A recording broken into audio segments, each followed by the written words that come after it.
Despite the teasing, their eyes shone with nothing but joy. John was back. Percy held out the golden cup. "What now?" he asked. "Of course, we continue with the plan." John glanced at a stunned Sirius. With most of the Death Eaters in the arena subdued, he said casually, "Dumbledore should have met his opponent by now." He smiled at Sirius, who still hadn't recovered. "Surprised I came back from the dead? The constellation, Hogwarts' bright star, had embraced its king, returned from death." Harry didn't know where he had found the strength to keep pursuing Bellatrix. He had chased her from the Department of Mysteries all the way to the Ministry of Magic atrium. Somewhere, Lord Voldemort had been told that John Wick was dead, one less enemy, while the chase continued. Bellatrix's mad laughter echoed through the atrium as the circular foyer spun wildly and the exits blurred together. "Which way out?" Harry asked, breathless. A door behind him burst open, revealing the corridor to the lifts. He bolted for it, but Bellatrix had already climbed into a lift and waved at him. He lunged for a different lift and pounded the call button until it arrived. He dashed inside and jabbed the up button like a madman. They spilled into the Ministry atrium. Harry squeezed through the crowd and slipped behind the Fountain of Magical Brethren as Bellatrix's laughter rang out. She wasn't running now. She had stopped, calling out in a parody of a child's voice, come out, little Harry! Why are you chasing me? Playing hide and seek?" Anger at what she had done to his godfather drove Harry out from behind the statue with his wand leveled. "Crucio!" he shouted. Bellatrix screamed as the curse struck her, but at the same instant, another spell hit Harry. A sneering voice said, dismissive and cold, "You need genuine malice, Potter." It was Lucius. Pain tore through Harry's body, and he convulsed to the ground. Bellatrix, however, was back on her feet almost immediately, laughing crazily. "You're too naive," she crowed, every word a knife. Her skin was drawn and ugly, like tree bark. "Ignorance will cost you everything. Give me the prophecy orb, now, right this instant." Harry's eyes flashed with desperate defiance. "You'll have to kill me first. The prophecy orb is gone." Lucius's face went slack for a breath. Then he slapped Harry hard. "Shut up!" he barked. Blood trickled from Harry's lip. He spat and managed through the pain. "He knows. Your precious Lord Voldemort knows it's gone. He won't be pleased with any of you." Bellatrix lunged, pushing Lucius aside. Her long, hooked fingers closed on Harry's throat. "He also saw," Harry gasped, fighting for air. "He saw who broke the prophecy orb." Bellatrix swung her mad, glittering eyes to Lucius. He understood the danger and protested quickly. "He's lying. Potter lies all the time." Harry wanted to speak, but the pressure at his throat and the stabbing pain from his scar made words impossible. Tears filled his eyes. "Liar!" Bellatrix shrieked, face warped with fury. "Give me the prophecy orb." Her grip tightened, and Harry blacked out at the edges. His hand groped wildly and found his wand. He thrust it forward and stabbed at her. Bellatrix howled in pain and fury and released him. Blood ran down her cheek. Harry drew a shuddering breath and coughed until his vision cleared. Lucius lunged to restrain him, but a red bolt of magic shot from behind Lucius and sent him sprawling. Bellatrix, bloodied and wild, crowed, "He's mine! The master gave it to me." "Madwoman," Lucius spat, scrambling to his feet. Harry used the distraction to crawl backward. Bellatrix screamed to the air, tearful and frantic. "Master, I tried! Don't punish me." "Stop wasting your breath," Harry rasped, his scar stabbing him so painfully he could hardly keep his eyes open. "He can't hear you from here." "Is that so, Potter?" A cold, high voice cut through the din. A chill ran from Harry's feet to his skull. He opened his eyes to see a tall, gaunt figure in a black hood. The pale, snake-like face and the long red pupils sent dread slithering through him. Lord Voldemort was there, and his wand was leveled at Harry. Lucius dropped to his knees, trembling. "Master, it was him. He destroyed the prophecy orb," he croaked, pressing himself toward Voldemort's feet. Voldemort fixed Harry with those cruel eyes. "So you smashed my prophecy orb?"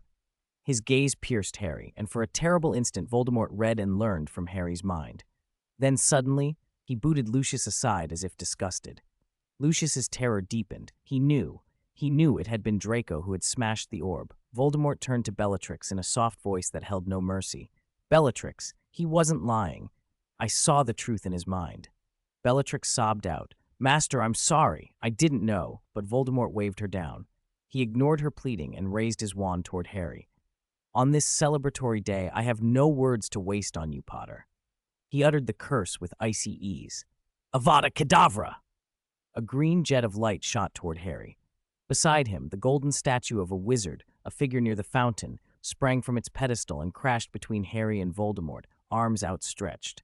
The green light struck the statue's chest and was absorbed. The statue's sudden animation, some deep transfiguration, made Voldemort glance around and shout, "Dumbledore!" Harry's heart slammed. Dumbledore appeared beyond the golden doors. Voldemort, seeing him, gave a sound that was almost laughter, a crazed burst that made everyone flinch. Hermione and Ron, having rushed out into the atrium, cried out, "Harry!" Ginny and Luna joined them, all of them looking at Dumbledore with reverent relief. But Voldemort ignored them. He stared at Dumbledore and asked, almost mockingly, "How does it feel?" Dumbledore said nothing, and Voldemort pressed on, cruel satisfaction in his voice. "I'm asking you, Dumbledore, how does it feel? That person is dead, the man who thwarted me time and again, that Hogwarts student." He let the name hang in the air like a blade. John Wick. Those who had expected Dumbledore to rush forward were frozen.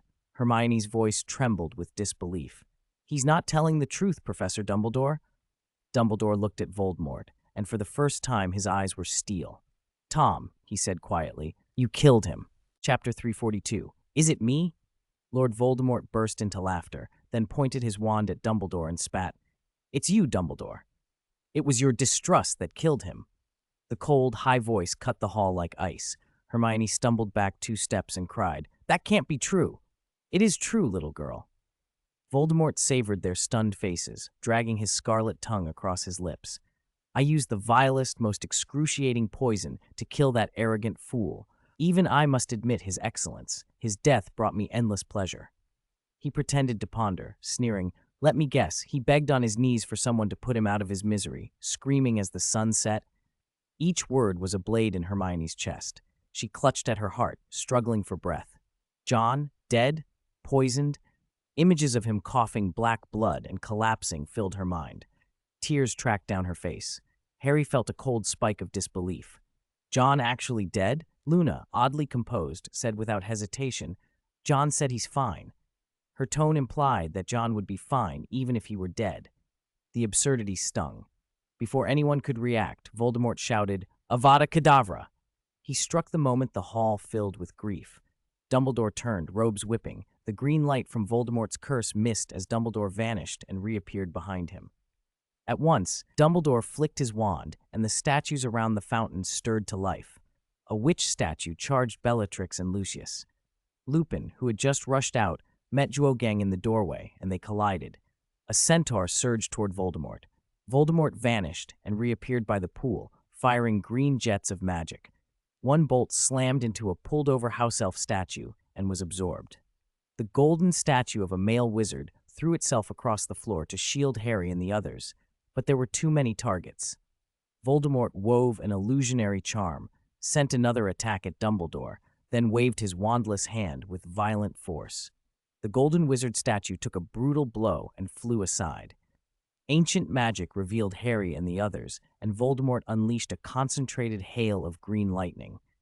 There was no time to dodge. Lupin could not reach them in time. A white light pierced the hall from behind, striking the green bolts. At their collision, a deafening explosion rippled outward, throwing people back. Sizzling arcs of electricity danced through the air. Coughing and covered in dust, Harry and the others looked up at the figure who had walked through the blast. Over luxurious robes gleamed a silver mask. Voldemort froze, a shriek tearing from him as if he'd seen a ghost. "Who are you?" The silver mask. That silver mask. Everyone's eyes widened, even Dumbledore's showed a flicker of astonishment. The stalemate of a century seemed to pause as all gazes fixed on the newcomer. 6 white masks flanked him. The white-masked figures wore white cloaks, while the one in the silver mask wore dark green robes that set him apart. Their constellation emblems on their chests sparkled like stars. Voldemort stared at the newcomer with something close to panic. He knew that man should be dead, the man who had destroyed a Horcrux, who had led bloody campaigns that had driven the Death Eaters. Voldemort was certain the poison he had used was filled with curses and malice. It should have killed even Dumbledore. The one who delivered the poison had confirmed the body was lifeless in broad daylight. Impossible to survive. And yet, no one could have survived, he told himself, forcing his confidence back into place. That must be an impostor. The silver-masked man paused, and a light, almost amused reprimand escaped him as he tilted his head. Two eagle cries sounded from the ministry's vaulted ceiling as he stepped forward, wand in his left hand. He walked past Harry without meeting his gaze. "Who am I?" he asked, and then, with a smile that threaded mystery with playfulness, repeated, "Who am I?" He answered it himself. "I am an apprentice, and also a pioneer." He raised his wand. Brilliant white light braided into an electric whip that lashed across the marble floor, coiling around the golden male wizard statue and hurling it toward Voldemort. Voldemort raised his wand to block. A silver shield blossomed before him. With a flick, he turned the flying statue into a cannonball and flung it back at the silver-masked man. The silver-masked man's right hand glinted silver as he used wandless magic to halt the cannonball. Cracks webbed the statue until it shattered into hundreds of fragments that hurtled toward Voldemort. Dumbledore seized the opening and cast, striking Voldemort. The Dark Lord was blasted into the path of the fragments. Voldemort was not without defenses. He conjured a bright silver barrier that took much of the impact. Breaking free, he vaulted into the air. Thunder rumbled above the Ministry dome. Dark clouds gathered. "I am the summoner of lightning, and an ancient dragon speaker," the silver-masked man intoned. His wand descended. A massive thunderclap tore through the floor, and lightning speared down. Voldemort met it with a hand-wrought ball of flame that twisted into a giant fire snake to wrestle the lightning away. Dumbledore flicked his wand toward the nearby pool. A wall of water surged and washed over Voldemort, engulfing him. "I am the master who created the constellation, and an alchemist in search of truth," the silver-masked man continued. A basketball-sized orb of white light condensed on his wand tip. He took a step and tossed it at the watery prison like a thrown stone. Voldemort shattered his watery bonds, and eyes flashing pointed at the floor. Bricks rose and stacked into a wall that the orb of light slammed into, turning it to dust. "I have my followers." The silver-masked man snapped his fingers. An invisible ripple smashed into the buildings around Voldemort. Then, pointing at the rolling fragments of the shattered statue, he transformed them into a pack of furious little dogs that closed in on the Dark Lord. Voldemort scowled, traced a circle in the air with his wand, and the dogs cracked apart like pottery. Dumbledore loosed a stunning spell. Voldemort evaded it with a twist. The silver-masked man, like a conductor, kept his wand raised. The scattered little dogs reassembled, merging into a single enormous hound that lunged at Voldemort. Voldemort spread his hands and emitted a high, ice-cold scream that pierced souls. The giant dog shattered as if carved from stone. The sound made ears ache, and the Ministry's glass explode into glittering shards. Bellatrix lunged to join the fray, but the silver-masked man glanced at her. Their eyes met, and she froze. The left side of her body began to calcify into stone. "I have deadly eyes and scales that swim in fire," the silver-masked man declared. Voldemort blocked an assault from Dumbledore and spat a jet of green at the silver-masked figure. "I have potent poisons, flames that melt all things," he retorted. He vanished from one spot and reappeared elsewhere, forcing the silver-masked man to step aside as a shaft of red light streaked past. Dumbledore lashed his wand like a whip. A thin, sinuous flame shot out and coiled around Voldemort. Voldemort summoned his silver shield once more, but the flame wound around the barrier and tightened, binding him. Chapter 343, I am Destruction, and I am Rebirth. Lord Voldemort vanished and reappeared where the statue had stood. He flicked his wand, and a venomous snake shot forth, lunging straight at Dumbledore. With a single fluid motion, Dumbledore swept his wand and dispelled the large serpent. Voldemort watched him with red eyes, unwilling to yield. He swept his robes, preparing to leave. Shards of glass exploded in the air. Authority of supremacy. Activated. The Silver Mask stared at Voldemort for a long beat, then extended his right hand into the void. A sword slid into his grip. He drew his wand along the blade, posed with the wand in his left hand and the sword in his right, and spoke in a calm, almost amused voice. I bear the destiny of prophecy, and I hold a true name apart from this world." Voldemort could not escape. He raised both hands and gripped his wand hard. The shattered glass, without a breath of wind, rose and converged behind him like a flock of glittering birds. Dumbledore cursed inwardly and cast up a silver shield charm, an inverted dome that expanded between them. The fragments hurtled toward Dumbledore and the silver mask. "I am Dragon." Flames sprang to life along the tip of the sword, swallowing the blade instantly. The silver mask intoned in a voice that sounded older than language itself. "Dragon blood runs in me. Sharp claws tear all things apart." The flames licked up his arm as if consuming armor. Fangs take life, fire sears skin, venom finds marrow. The mask softened and peeled away, revealing protruding horns. "Wings enfold all things. Stars enter my maw. Shadows devour the world." His body swelled. His back split open as enormous wings unfurled. "I am Dragon King." The flames coalesced into a pillar that matched the dome's height. Blistering heat filled the foyer as the fire formed a vortex. Within the inferno, a pair of slit pupils opened. The incoming fragments melted instantly. From that monstrous maw, a torrent of blazing breath poured forth like a newborn sun. Moisture turned to steam in an instant. Dumbledore's eyes widened. Voldemort forced his wand, and a bright silver shield shimmered before him, but the floor began to liquefy into sluggish lava. Harry and the others had backed up against the golden doors, terrified. The dragon's breath was not aimed at them, yet the heat made their hair singe and sweat bead on their skin. 13 seconds of dragon fire felt like an eternity in hell. When the flames finally died, Voldemort stood within the charred air. For a moment, the dragon's pupils showed disappointment, then composure. The monstrous shape contracted back into a human body, yet this time there was no mask. In his left hand he held a wand, in his right the silver-bladed sword. A pair of slit pupils, unlike the snake-like pupils of Voldemort, shone with a solemn majesty. John blew ashes from the sword and laughed. "If you prefer, you can call me by my name, John Wick." The Ministry's foyer lay half-ruined by dragonfire. Voldemort's robes were scorched. He stared as if not quite believing it. You're alive?" Even the Dark Lord was shaken. Dumbledore stared too. Not long before, Snape had sent word of John's death. An eyewitness account from a potion master was not something to dismiss. That death had seemed absolute. How could John stand here, young and whole? Can a person rise from death? Yes, Voldemort knew it, because he had clung to life through Horcruxes for years. But the poison Voldemort himself had administered to John had been terminal. Even with dark magic, regaining a body so soon was inexplicable. Voldemort's mind scrambled for answers. He had clawed his way back from death for decades.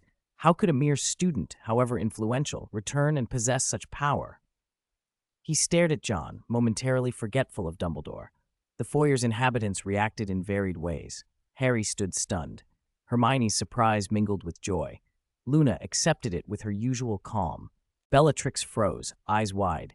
Lucius lurched to Voldemort's side and, trembling, proffered his loyalty. Zhuogang and Lupin stood apart, both bearing injuries. Sirius burst through, having finally found an exit from the carousel of magic. Members of the Constellation Society removed their masks, revealing young faces beneath. John arched an eyebrow. "It seems the situation is quite clear, Tom." Voldemort's gaze darkened. He looked from John to the Constellation Society, the Order of the Phoenix, and at Dumbledore. For a breath he was caught between fury and calculation. Then he laughed, cold, high, incredulous. "You are talented, John Wick," he said, "but you are too confident." "You think the Order of the Phoenix can defeat me?" Voldemort sneered. John feigned surprise. "Your subordinates are all locked away in the Department of Mysteries. Do you truly have a chance?" Voldemort's face twisted. "You want me dead?" he shrieked. "Even if I die, I will return." Dumbledore set aside his speculation about resurrection and spoke quietly, composed. "Taking your life will not be enough." He glanced at John with a satisfied look, pleased to have him fighting at his side. Voldemort roared, "I am Lord Voldemort," and hurled a green bolt at Dumbledore. The attack glanced off as Dumbledore spun his wand aside, but Voldemort redirected and struck at John, aiming for the easier prey. John met the attack with his sword, cleaving the green light. Dumbledore sent a filigree of tiny flames from his wand, trying to bind Voldemort. Though barred from apparition, Voldemort took flight, and two owls, one black, one white, dove from above, their talons tearing his robes. Enraged, he leveled a curse at the white owl, but a band of silver light streaked past him and interrupted the spell. John rose with surprising speed, sword in one hand, wand in the other. He raised his hand and thunder crashed down toward Voldemort, pitching him into a sudden, rapid fall. A flash of silver halted the descent briefly. Voldemort twisted and dodged. John knew Voldemort was concentrating most of his power on keeping Dumbledore at bay. With a surge, he called the object summoning spell and drove downward, looming above his rival. "This is beyond you. You are a coward, Tom," he taunted. Voldemort nullified the downward force at once. Lucius lunged to intervene but was flung back by Dumbledore's flames. As Voldemort fell, he lashed out with a green curse that skimmed past John and cleaved into the clouds. John's shoes glowed. He hurtled down, sword flashing silver. Voldemort threw up a shield charm and then reached for something far older and darker. A whirlwind seized John, yanking him off balance. Voldemort raised his wand, eyes cold and fixed, preparing to unleash Avada Kedavra. Chapter 344. Dumbledore sent a charm into the floor. The stone sank, and Lord Voldemort had no choice but to retaliate. He summoned a witch statue to block the next attack, and Dumbledore narrowly avoided the Avada Kedavra. John recovered his balance, and his silver-veined sword ignited with flame. "Cut through the thorns," he yelled. Voldemort flicked his robes and sent venomous snakes to strike John. The fiery blades sliced through them, the hall filled with the smell of char. "Master, I'm here to help you." Lucius finally broke free and fired a charm at Dumbledore. Dumbledore didn't so much as turn his head. He let a house elf statue take the hit and grabbed Lucius. Lucius screamed, but John barely spared him a glance. He looked exhausted, his attacks slowing. As Dumbledore pressed Voldemort, John drifted to the edge of the battlefield, occasionally tossing off a few charms that Voldemort easily deflected. Harry watched helplessly. He couldn't take part in this kind of duel. The bitter frustration inside him grew. He was even more unsettled seeing John, only his age, able to fight here. Hermione, seeing Harry's distress and relieved that their friend was uninjured, felt her own emotions wobble. "Who is he?" Harry noticed someone watching him. He turned and saw the golden-haired figure standing by Percy. The way that person looked at Harry made him feel like an object to be examined. Sirius arrived and distracted Harry from his thoughts. Harry hurried to him. "Are you all right, Sirius?" "I'm fine," Sirius said wryly, clutching his left ribs. "Likely cracked a few." He stared, unbelieving, at the fight. "Is that a student?" Even if John wasn't the one directly dueling Voldemort, allowing a student into that ring was astonishing. If anyone else had gone in, they would have been nothing but a burden to Dumbledore. Harry puzzled aloud. Why hasn't Voldemort apparated away? "The authority of supremacy," Harry said, thinking back to the graveyard. "It prevents apparition." "Brilliant. We can finish him this time," Ron shouted. Harry felt the same surge of hope. If Dumbledore was there, surely Voldemort could be beaten. Lupin, however, was troubled. He recognized something about John. The Johnny Silverhand he knew was not so easily dismissed. He watched John slack at the edge with suspicion. On the surface, things were going their way. With Dumbledore engaging Voldemort, reinforcements still expected, and Voldemort trapped inside the Ministry, victory seemed within reach. But hope can be brittle. As Dumbledore and Voldemort clashed, John stepped out of the circle and walked over to the Constellation Society. "It's time to prepare," he said. At that moment, the fireplaces set into the Ministry Hall flared to life. 10 rays of light shot from the flames toward Dumbledore, and 10 Death Eaters poured out. Faces in the room shifted at once. Voldemort smirked and deflected a charm. "Dumbledore, your time has come." Dumbledore turned to see the newcomers. Just as one of their charms was about to strike, he swept his wand and a goblin statue leapt to shield him. The spells cratered the statue, but bought him a breath. Voldemort had planned for contingencies. Past failures had taught him caution. He shrugged off the loss of a few followers as bait. "Sacrificing insignificant pawns to lure the Aurors away," he sneered. "Now, Dumbledore, you are the trapped beast." From Voldemort's point of view, his followers were expendable. Not all even bore the dark mark. Most of his elites had gathered at the Ministry. With a flick, he freed Lucius from the house elf's grasp and said, One loyal follower slipped past and brought me intelligence and a plan. He looked to one of the arrivals. Barty Crouch Jr., you did very well. Barty stepped forward without speaking. Dumbledore's face tightened. Barty had been sent to Azkaban, supposedly dead. Seeing him alive here was a wound in Dumbledore's composure.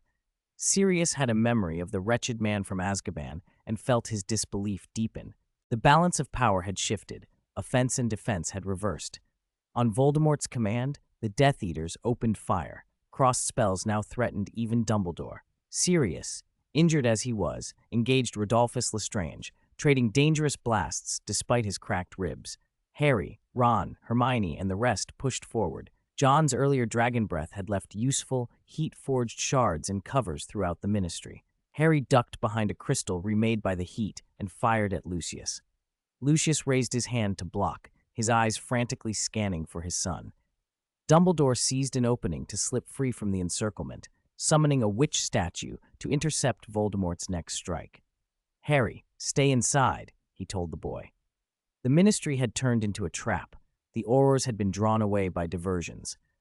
Voldemort had no intention of leaving. If he could kill Dumbledore and John now, nothing would stop his plan for domination. He was almost giddy. "You cannot change anything. Today, only I will rewrite history," he declared as his Death Eaters pressed their assault. Lupin ran into a familiar foe, someone named Zhuo Geng. A spell struck Zhuo Geng's mask and knocked it free, revealing a face Lupin thought he'd seen at Hogwarts. "You," Lupin hissed, but Zhuo Geng retaliated with a curse. "Locomotor mortis!" Lupin's legs snapped together. He could only roll to avoid the following stupefy. Hermione, Ginny, and Luna worked in tandem against a Death Eater called Jagson. Ginny's shattering spell met a red retaliatory flare. Without their protective amulets, Hermione and Luna fought carefully. Luna seized an opening with a somersault kick that sent Jagson sprawling, and Hermione followed with a charm. Ron, pursued and firing back, slid to dodge and found his wand had snapped up and fired on its own. His Whomping Willow wand was notoriously temperamental. The Death Eater fell, then disarmed Ron with a swift Expelliarmus. Ron howled, "For Gryffindor," and tackled his foe, throwing himself into hand-to-hand blows. Harry wanted desperately to help Hermione, but his own charm went awry. Sparks flew as Dumbledore and Voldemort's duel sent crackling arcs onto the floor, carving tiny craters where they struck. Harry saw a Death Eater moving up behind Dumbledore and shouted, "Dumbledore, you're back!" Dumbledore responded without missing a beat. He swung his wand in a wide arc that trapped the attacking spell in a circling lasso of light. The Death Eater was caught and flung away, screaming. Even facing Voldemort, Dumbledore's poise never wavered. Calm and composed, he continued to hold his ground. Chapter 345, the lift rumbled and stopped. Tonks stepped out to check the situation. Kingsley and Moody had stayed below to deal with the Death Eaters there. The moment she showed her face, 5 charms slammed into her and forced her back inside. "What's going on?" she cried, bewildered. Hadn't they already handled the Death Eaters? Where had all these others come from? She had meant to rush upstairs to help with Bellatrix. Instead, the battle above looked far worse than she had expected. When she saw Lord Voldemort moving among the combatants, her eyes nearly popped out. It was as if a difficult rescue mission had suddenly been made impossible, trash mobs replaced with elite fighters, and the big boss had been summoned. Tonks rolled sideways out of the lift without hesitating, aiming her wand at a nearby Death Eater and firing a bright white beam. She blocked only 2 charms before a silver light struck her abdomen. She doubled over and blood bloomed through her robes. "Protego!" she yelled. On the floor, clutching her wound, Tonks's face went pale. A Death Eater swung his wand toward her. Harry, who had been hiding behind the witch statue, leapt forward. "Impedimenta!" he shouted. An invisible force slammed into the Death Eater, sending blood from his nose. Before Harry could follow up, another charm hit him and hurled him back. These Death Eaters were stronger than those in the Department of Mysteries. Barty, missing a hand, landed 3 perfect stunners and incapacitated Hermione and 2 others in an instant. Ron was still fighting. Malfoy had toughened him up, but even he was swept off his feet. Just as he prepared to land a final blow, someone kicked him so hard he rolled a dozen times and righted himself only to feel a sharp pain in his ankle. A huge black dog dragged him away. The spot he had been standing on exploded in a jet of green light. Lupin had gone from fighting one opponent to fighting three. Even with his experience in defense against the dark arts, he was being overwhelmed. Three charms struck him in quick succession, disarming, stiffening, stunning, and he collapsed to the floor, unconscious or worse. Harry had barely managed to pull Tonks to safety when the tide turned again. Sirius howled and was struck by a silver beam. Ron was swept up and tumbled once more. The Death Eaters closed in. "Kill Harry Potter," they howled. Bellatrix's left arm lay completely petrified. She gripped her wand in her right hand and glared at Harry like a woman possessed. Harry felt suddenly helpless. He clutched his wand and watched the Death Eaters advance.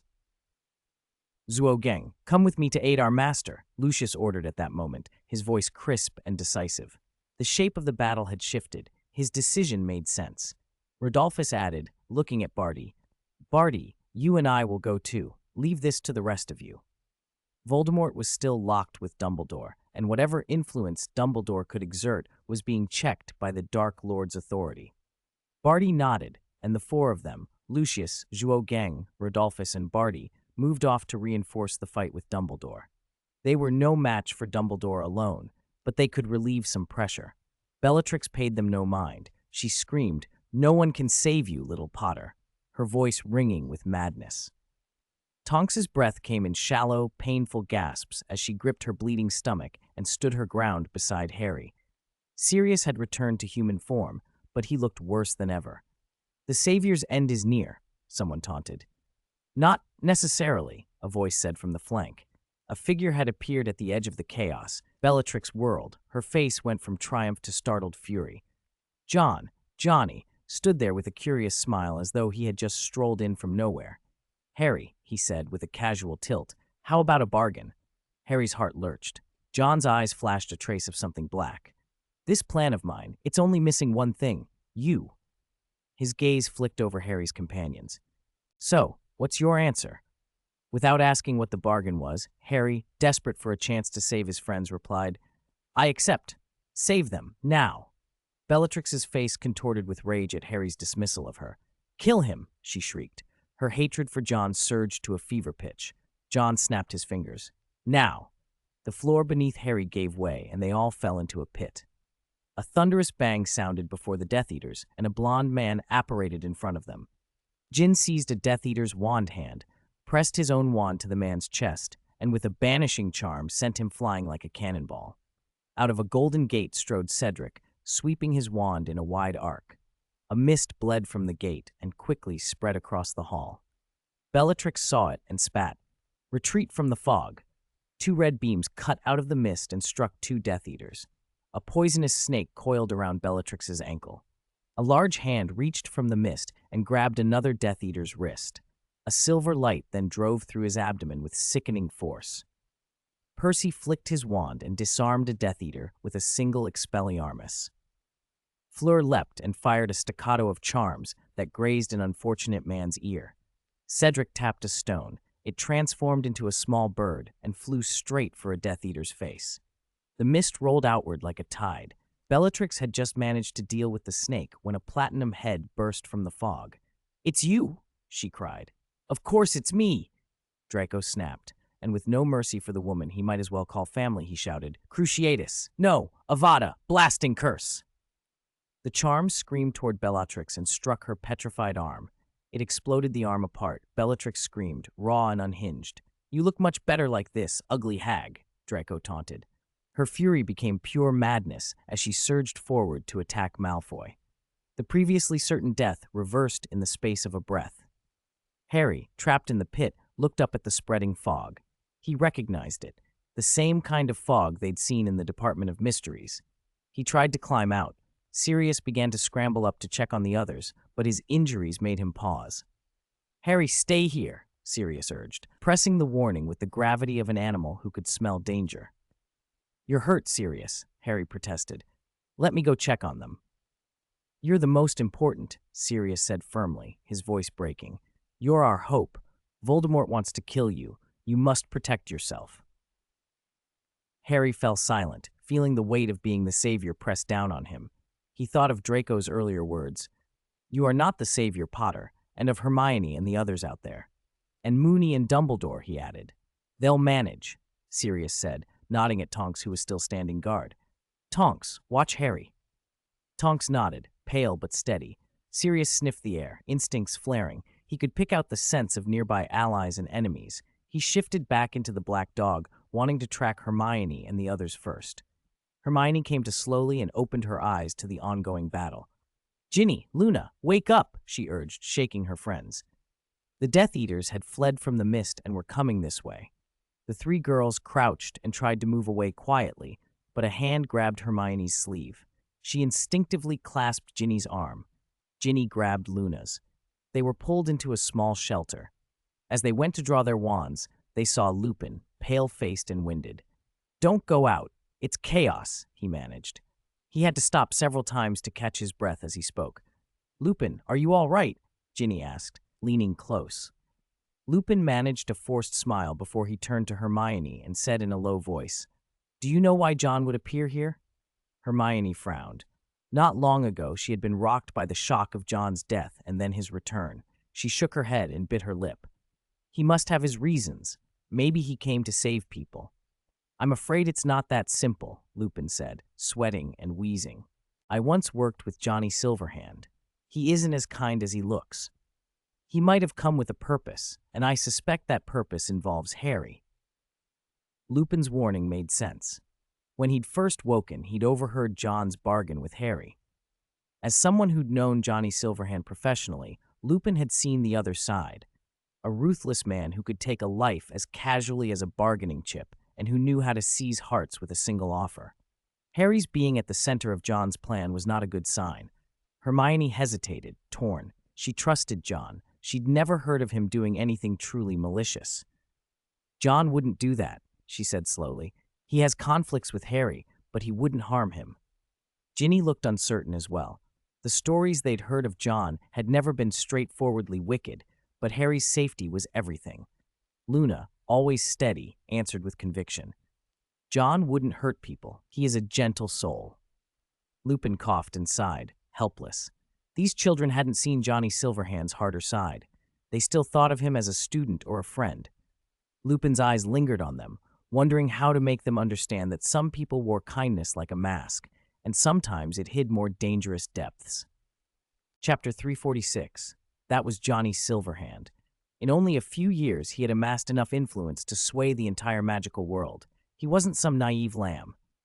Just as Lupin felt helpless, Sirius ran over. "Moony, are you all right?"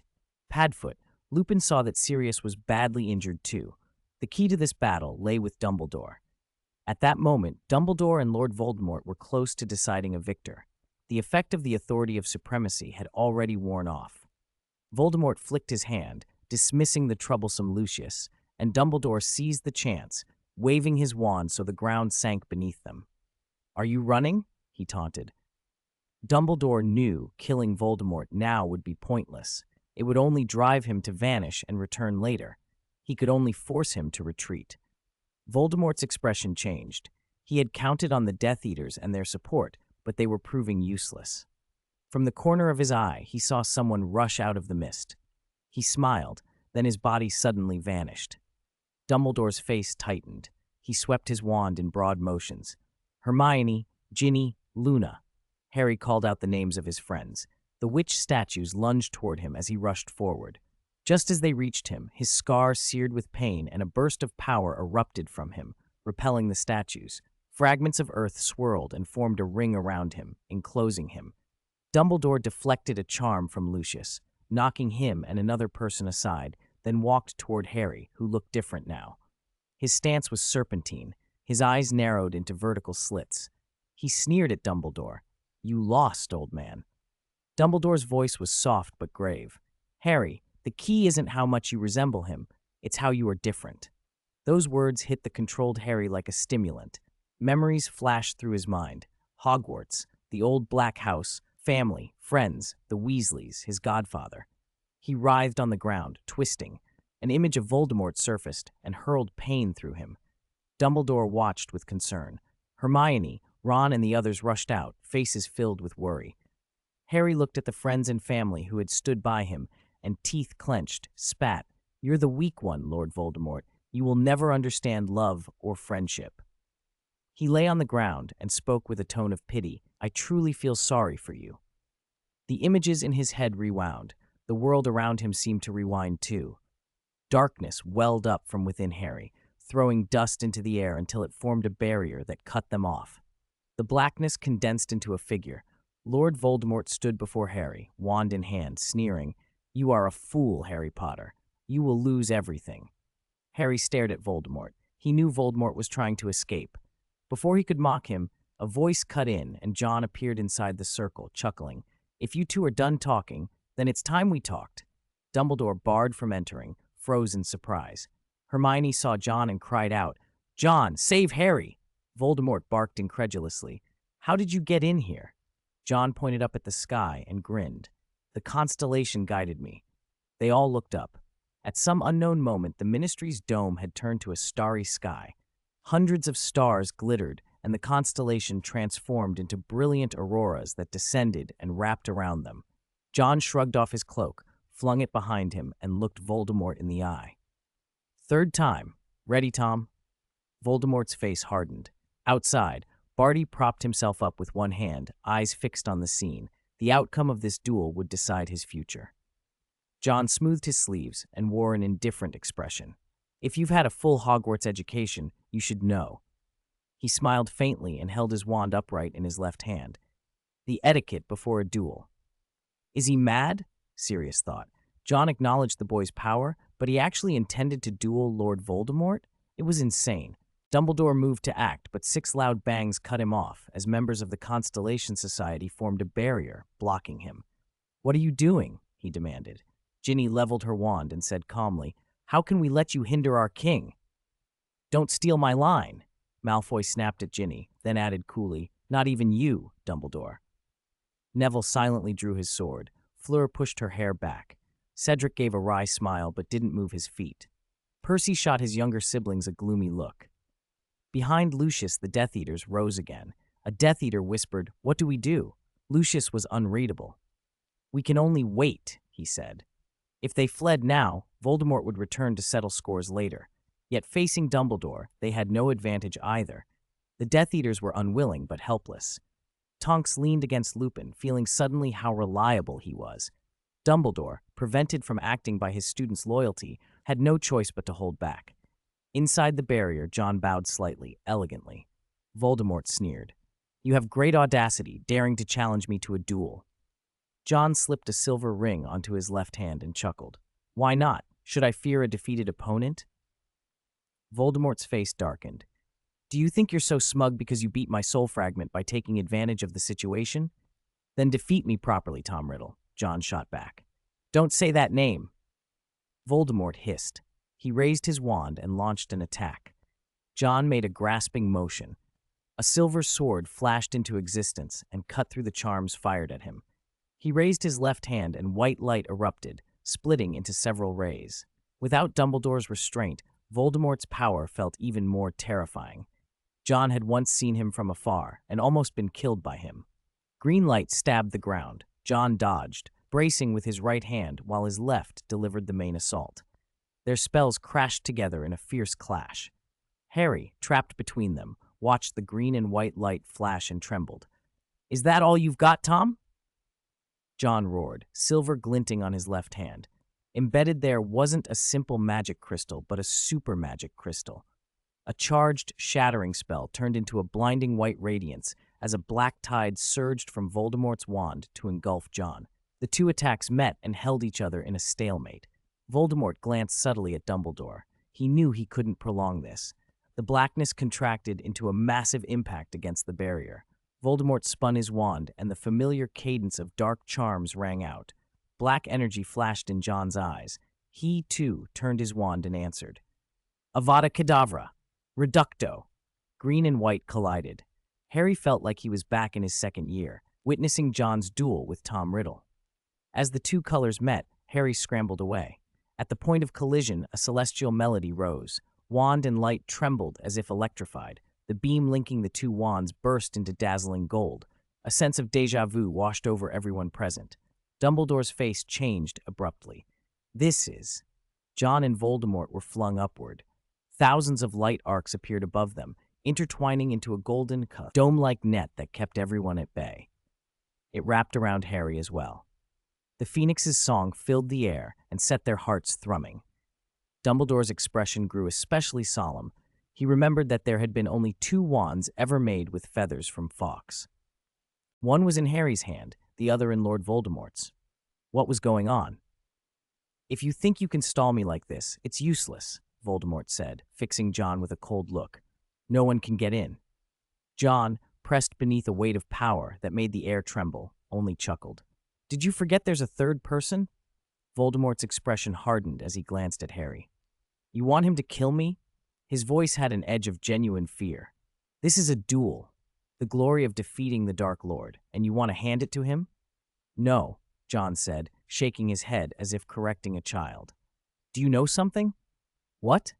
Voldemort blinked. He didn't understand John's meaning. John grinned and slapped his satchel. 2 objects flew out and hung in the air between them, Helga Hufflepuff's cup and Ravenclaw's diadem. "It is you who stole the cup." Voldemort's eyes blazed red. He had not forgotten the trap in Gringotts. More than 1 Horcrux had been taken from him, and panic thinned the calm from his face. "What do you intend to do?" "Tom," John said, looking at him with clear, tired eyes, "I want to change everything." He didn't reach for Voldemort, nor for the Horcruxes. His right hand turned instead toward Harry. Suddenly, a vast aurora of stars poured down and formed a shimmering magic domain around John and the boy who lived. White strands flashed through John's hair. His voice was charged like lightning. "I will step past the point of no return." Black threads snaked out from his hand and laced around Harry, binding him. They pulled, dragging the shocked boy up into the light. "What is he doing?" someone cried. "Harry!" Those watching gasped. Sirius lunged forward, but Neville grabbed him by the throat, hoisted him up, and threw him at Ron's feet. Ron sprang, furious, and Neville hissed, "Do you want John Wick to kill Harry?" "I won't let him!" Ron shouted and charged, only to be tripped by Draco Malfoy. Malfoy pressed the tip of his wand to Ron's temple. "Lie down or I'll kill you," he snapped. "No!" Hermione screamed and tried to intervene. Malfoy didn't cast a spell, but he knocked Ron down again and again. Finally, abandoning pretense, he shoved his wand away, grabbed Ron by the collar, and punched him repeatedly until Ron went limp. Dumbledore reacted the instant he saw John take Harry. "I shouldn't have given him the item," he said under his breath, and raised his wand.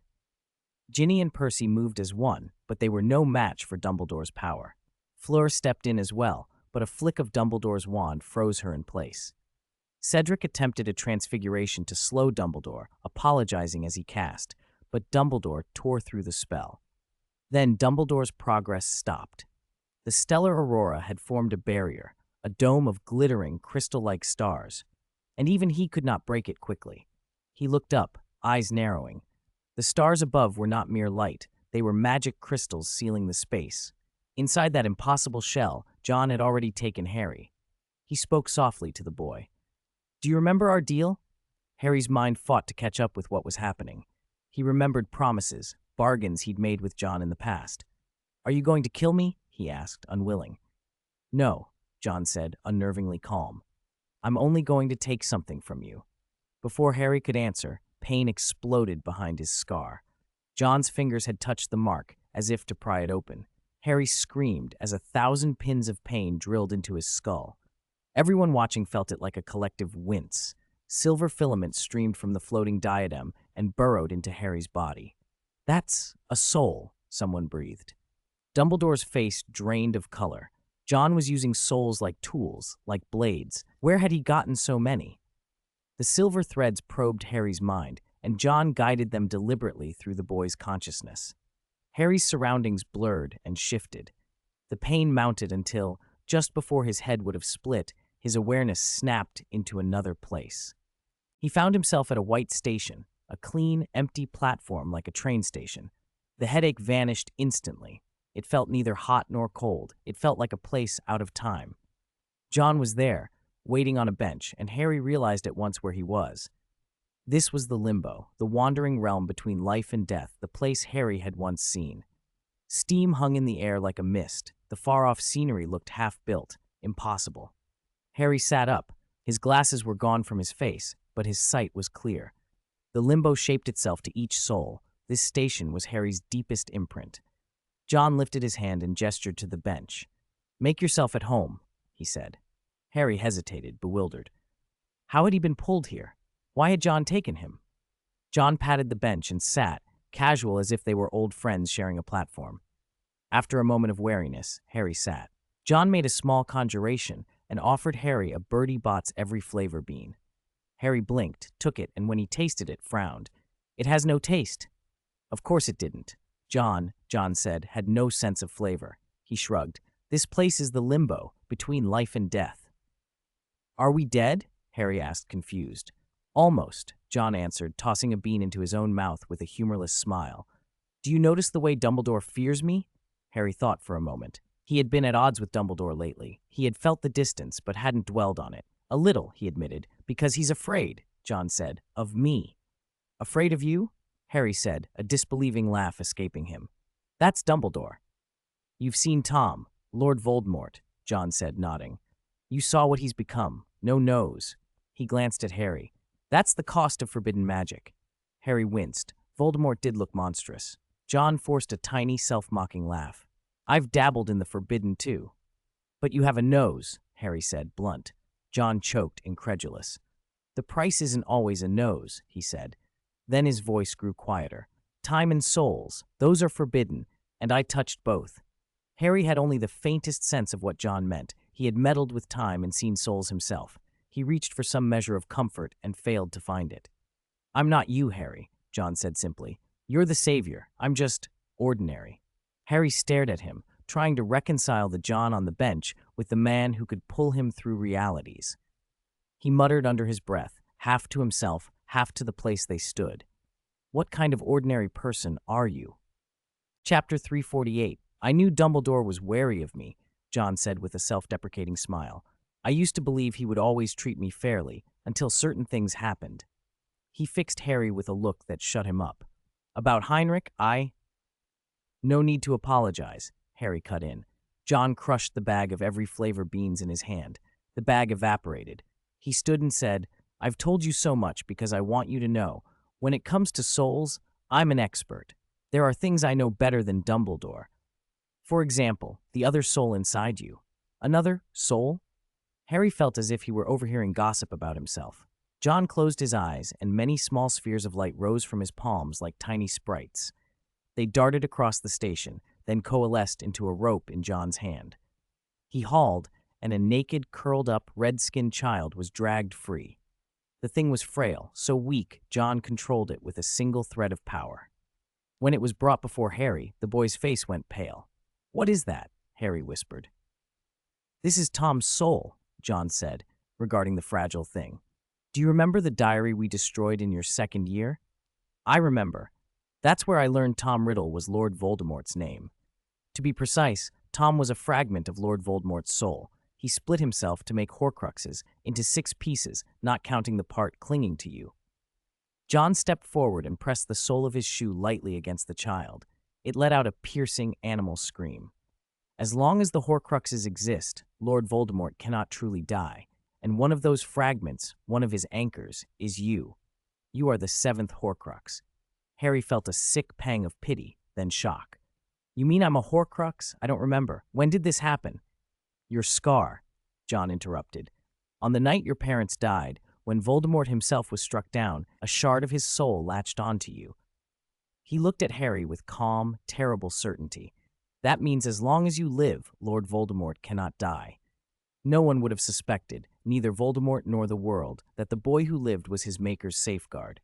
No one would have guessed the noble savior harbored the foulest magic. "I think Dumbledore knows this," John added quietly, "that only your death can end Voldemort." Each word landed like a blow. Harry slumped onto the bench, the world narrowing to the sound of his own breathing. In the distance, a train whistle blew, and smoke trailed behind it. Harry looked up. "What is that?" "The arrival of an old acquaintance." John's mouth tightened into a smile. The train came into the station and hissed to a stop. Doors opened. Harry hesitated. "Are we getting on?" Of course. John glanced at the child cradled in Harry's arms. Get your ticket. Harry stared at the small, red thing with disgust, and yet he didn't have a choice. This place felt outside of everything. If he didn't follow John, he might never get back. He picked the child up. Its skin was the color of raw flesh, slick and unpleasant under his fingers, and it was heavy in a way that made him gag. John strolled to the train and called over his shoulder, "Hurry, the doors are closing." "Coming." Harry steeled himself and stepped aboard at the last instant. John walked down the aisle, and Harry followed, cradling the child. "Where are we going?" he asked. John snapped his fingers as if remembering, and his plain clothes transformed into a magnificent robe. A bow tie appeared magically at Harry's throat. "We are going to witness the beginning of the story, and the end of it." The train lurched and began to move. Its swaying felt oddly steady under John's feet. Harry, still clutching the child, stumbled as they walked through carriage after carriage. The first few were empty, then they reached a compartment occupied by someone strange, a single figure in a dark cloak like an invisibility cloak, hood drawn so the face was swallowed by shadow.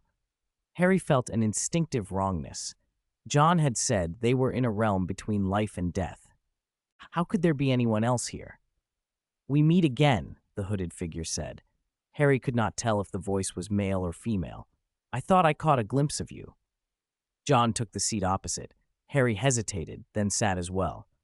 "Then you were right," John said with a shrug. "I expected to find more like you here." The hooded figure chuckled softly. "This isn't a job many people like. Dealing with death is never pleasant." The speaker raised their head slightly, and Harry strained to see into the deep darkness of the hood. He saw nothing. "You awake the dead, John Wick. That is a fool's errand." At those words, the child in Harry's arms began to rasp, its breathing shallow and spasmodic, like someone drawing a last failing breath. John lifted a hand and waved it in front of Harry with an airy sigh. "The transaction hasn't even begun, and you're already demanding payment. That's hardly ethical." Death. The single word was dry and absolute. The unfamiliar concept exploded in Harry's mind and made his skin prickle. "You are very bold, John Wick," the cloaked voice said. "Bargaining with death is not wise." Death went on, its voice low and chilling. "I am an alchemist," John replied, leaning back, smiling with a calm that chilled Harry more than the cloaked figure. "Equivalent exchange, that is the immutable law of alchemy." Death closed what passed for its hands beneath the robe, revealing skeletal fingers. Harry's body grew cold. He tightened his grip on the child. "You toy with death, intolerably foolish," the hooded figure said. John's tone turned almost playful. "You said those words the last time we met. You want to use this as a trade?" Death's interest sharpened. "This soul is very weak." John shook his head. "Tom Marvolo Riddle." At that name, Death fixed its gaze on the child. The thing shrank further into Harry's arms. "You delight in controlling the fates of the powerful," Death observed. John's eyes glittered. "The warlike eldest, the arrogant second, the humble third." "The tale of the three brothers," Harry breathed, sudden recollection surfacing, the story Hermione had dragged him to hear back in the DA days. It had always felt significant, and now the connection tightened in his chest. Tom Riddle toyed with death. "His soul should be one you favor," John said, looking squarely at Death. The hooded figure's dark face gave nothing away. "What do you want?" Death's interest in Voldemort's fragment was plain. John's palms were slick with sweat. He fixed Death with a steady look and said slowly, word by word, "Equivalent exchange." "One soul for another." Death's voice carried a warning. Harry felt a sudden shove of force press him back into the seat. The train, which had been moving steadily, surged forward as if accelerating through some impossible distance. Outside the windows, there was no scenery, only a sensation of speed and of crossing boundaries. Death's voice, cold and patient, asked, "Do you understand what you are asking? Do you seek to be my next meal?" There was a veiled threat in it. Harry's heart leapt into his throat, but John showed no fear. He smiled as if oblivious to the menace in Death's tone. "Of course I won't become your prey," he said. "But compared to an ordinary soul, the Dark Lord's is far more valuable." He spoke with a surgeon's detachment. Lord Voldemort preserved his life by sacrificing countless others. Theoretically, he could live for a very long time. John flicked a finger as if tracing rules in the air. This is a law, a rule you cannot ignore. Death was silent long enough for the sound of the train to swell. It could not act directly to take life. It could only wait for life to come to it, as in the old tale where gifts set the brothers' fates in motion. Finally, Death said, measured and unfriendly, "Even so, how long do you think he can live?" "A long time," John replied calmly. "If you refuse this transaction, I can guarantee he will live a very long time." Chapter 349, Death scoffed. "You're just talking in your sleep." Lord Voldemort would die, defeated by another wizard, because Dumbledore was present. But John's next words wiped the smile from Death's bony face. He stared at Death and said calmly, "I will help him. I'll help him escape death and gain eternal life." "John, you," Harry stammered, unable to believe it. John added to the force of his claim with a single quiet sentence. "I made the Philosopher's Stone." The train's pace reached its limit. Outside, the scenery shifted from blank countryside to occasional flashes of white mist that looked like faint human shapes. Death said nothing for a long moment. The Philosopher's Stone? Was it the one from the first year? Harry strained to read John's expression and failed. Finally, Death said, "You can't make one at your current level." "In the magical world, nothing's impossible," John replied coolly. Death watched him, considering. "No one has ever threatened me." "This is a transaction, not a threat," John said with a smile. According to John, Voldemort's immortality wasn't impossible. With Horcruxes and the Philosopher's Stone, he could easily live for centuries. Even death could not claim his soul. That was intolerable to Death. He had spent nearly 100 years chasing the three brothers' bargain, and Voldemort's soul was far too valuable to be lost like that. After a long silence, Death extended his skeletal hand. "For your wisdom and audacity, I will accept this transaction," he said, unusually deferential. "As payment, I require the soul of Tom Marvolo Riddle." John clasped the hand, smiling in a way that made Harry uneasy. "Actually," he said teasingly, "I was only bluffing you." Death was puzzled. John smiled more meaningfully. Even Death can't escape magic. He had been unsure before. He'd only met Death once, but Death's behavior confirmed it. Death could not directly exert force on the living world.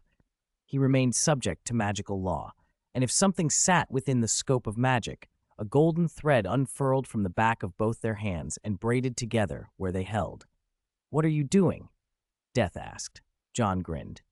"Did you forget? I'm an alchemist. Naturally, I require a qualified witness." Above the intertwined threads, a diagram of circles and lines, tree-like, appeared on the backs of their hands. "The Gate of Things?" Death's voice rose. "Unfortunately for you," John said brightly, "my teacher is currently the administrator of the Gate of Things." "Your agreement a moment ago, I considered it an equivalent exchange," John added. Their hands remained locked. Even Death seemed flustered. The very thing that had tricked the three brothers, the supreme mystery of the alchemists, the Gate of Things, constrained him now. Death had never intended to honor promises in good faith. He had always set traps. This time, he had been outmaneuvered. Bound by the rules of the gate, he could not break the terms of a contract.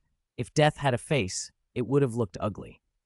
"I, John Wick, will exchange the soul of Lord Voldemort for the soul of Heinrich Edgar, an equal exchange, with the Gate of Things as guarantor," John declared. Two doors appeared above their clasped hands. His words solidified into a contract that wrapped around their joined hands. Harry's eyes widened. John was trading Voldemort's soul for Heinrich's. Was he planning to bring Heinrich back?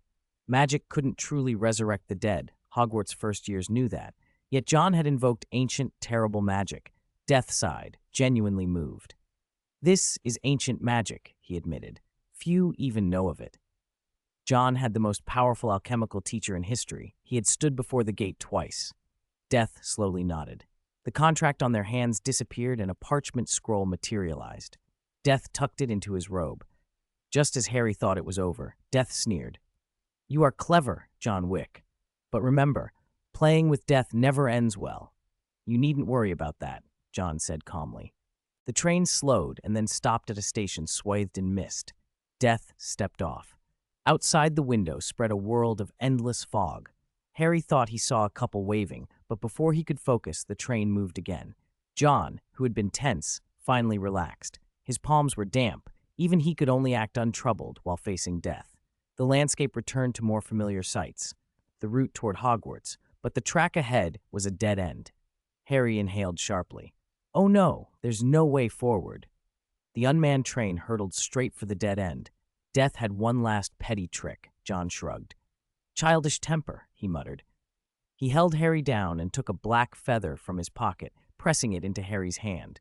The train was less than 1,000 meters from the stop, only seconds away. John showed no fear. Harry felt the contrast in his flailing heart. As the train plunged into the yawning end of the line, John opened a locket at his collar and revealed a black stone. He smiled. Have a pleasant journey, Harry. A flash of white light filled Harry's world. Chapter 377. I touched the taboo. Time flowed differently in the misty illusion. From the outside, hardly any time had passed. John opened his eyes, his wand slipping from his fingers. Opposite him, Voldemort's face was ashen. Fragments, like broken pieces of something, floated about his body. Celestial music threaded the air. John's right hand was still controlling Harry. Harry had woke from the misty illusion, but remained dazed. John drew a deep breath and linked to the Ministry of Magic's dome of stars, increasing the infusion of magic. A massive surge of power, like a blazing rainbow, struck them. As the main conduit, John's body bore overwhelming pressure. Voldemort fared little better. He couldn't release his hold, or he would become the target of the full onslaught. With Dumbledore outside, there was nowhere for him to run. What exactly do you want to do? Voldemort asked, eyes glinting with hate and fear. John grinned. Do what you couldn't do. The golden cup that hovered near him shot toward his hand and drank in the torrent of power. John's eyes flashed with black light, an unsettling contrast. Constellation illuminates the way home. He seized the golden cup. As magic poured into it, golden sand began to pour from the cup as if it overflowed. The sand fell in a steady cascade, and the surroundings shifted. The Ministry's familiar rooms receded with alarming speed. Hufflepuff's cup, which can contain all, I invest time and soul into you and begin to refine. Magic as the furnace, John intoned. He placed Ravenclaw's diadem upon his head. Hundreds of silvery white orbs, soul fragments, lifted from the diadem and rained into the golden cup. Lupin cried out, "What is he doing? Why are there so many souls?" Everyone could see into the domain John had formed. He was manipulating time and sacrificing souls. He's touching the taboo, someone breathed. Dumbledore could no longer wait. He raised the Elder Wand and tried to shatter John's magical domain. But John had not finished.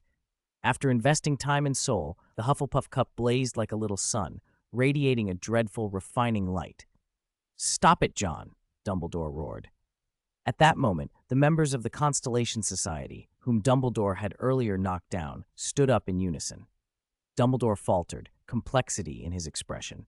He looked at John, and as if stunned by the enormity of what he was witnessing, said, "Do you know what John Wick is doing?"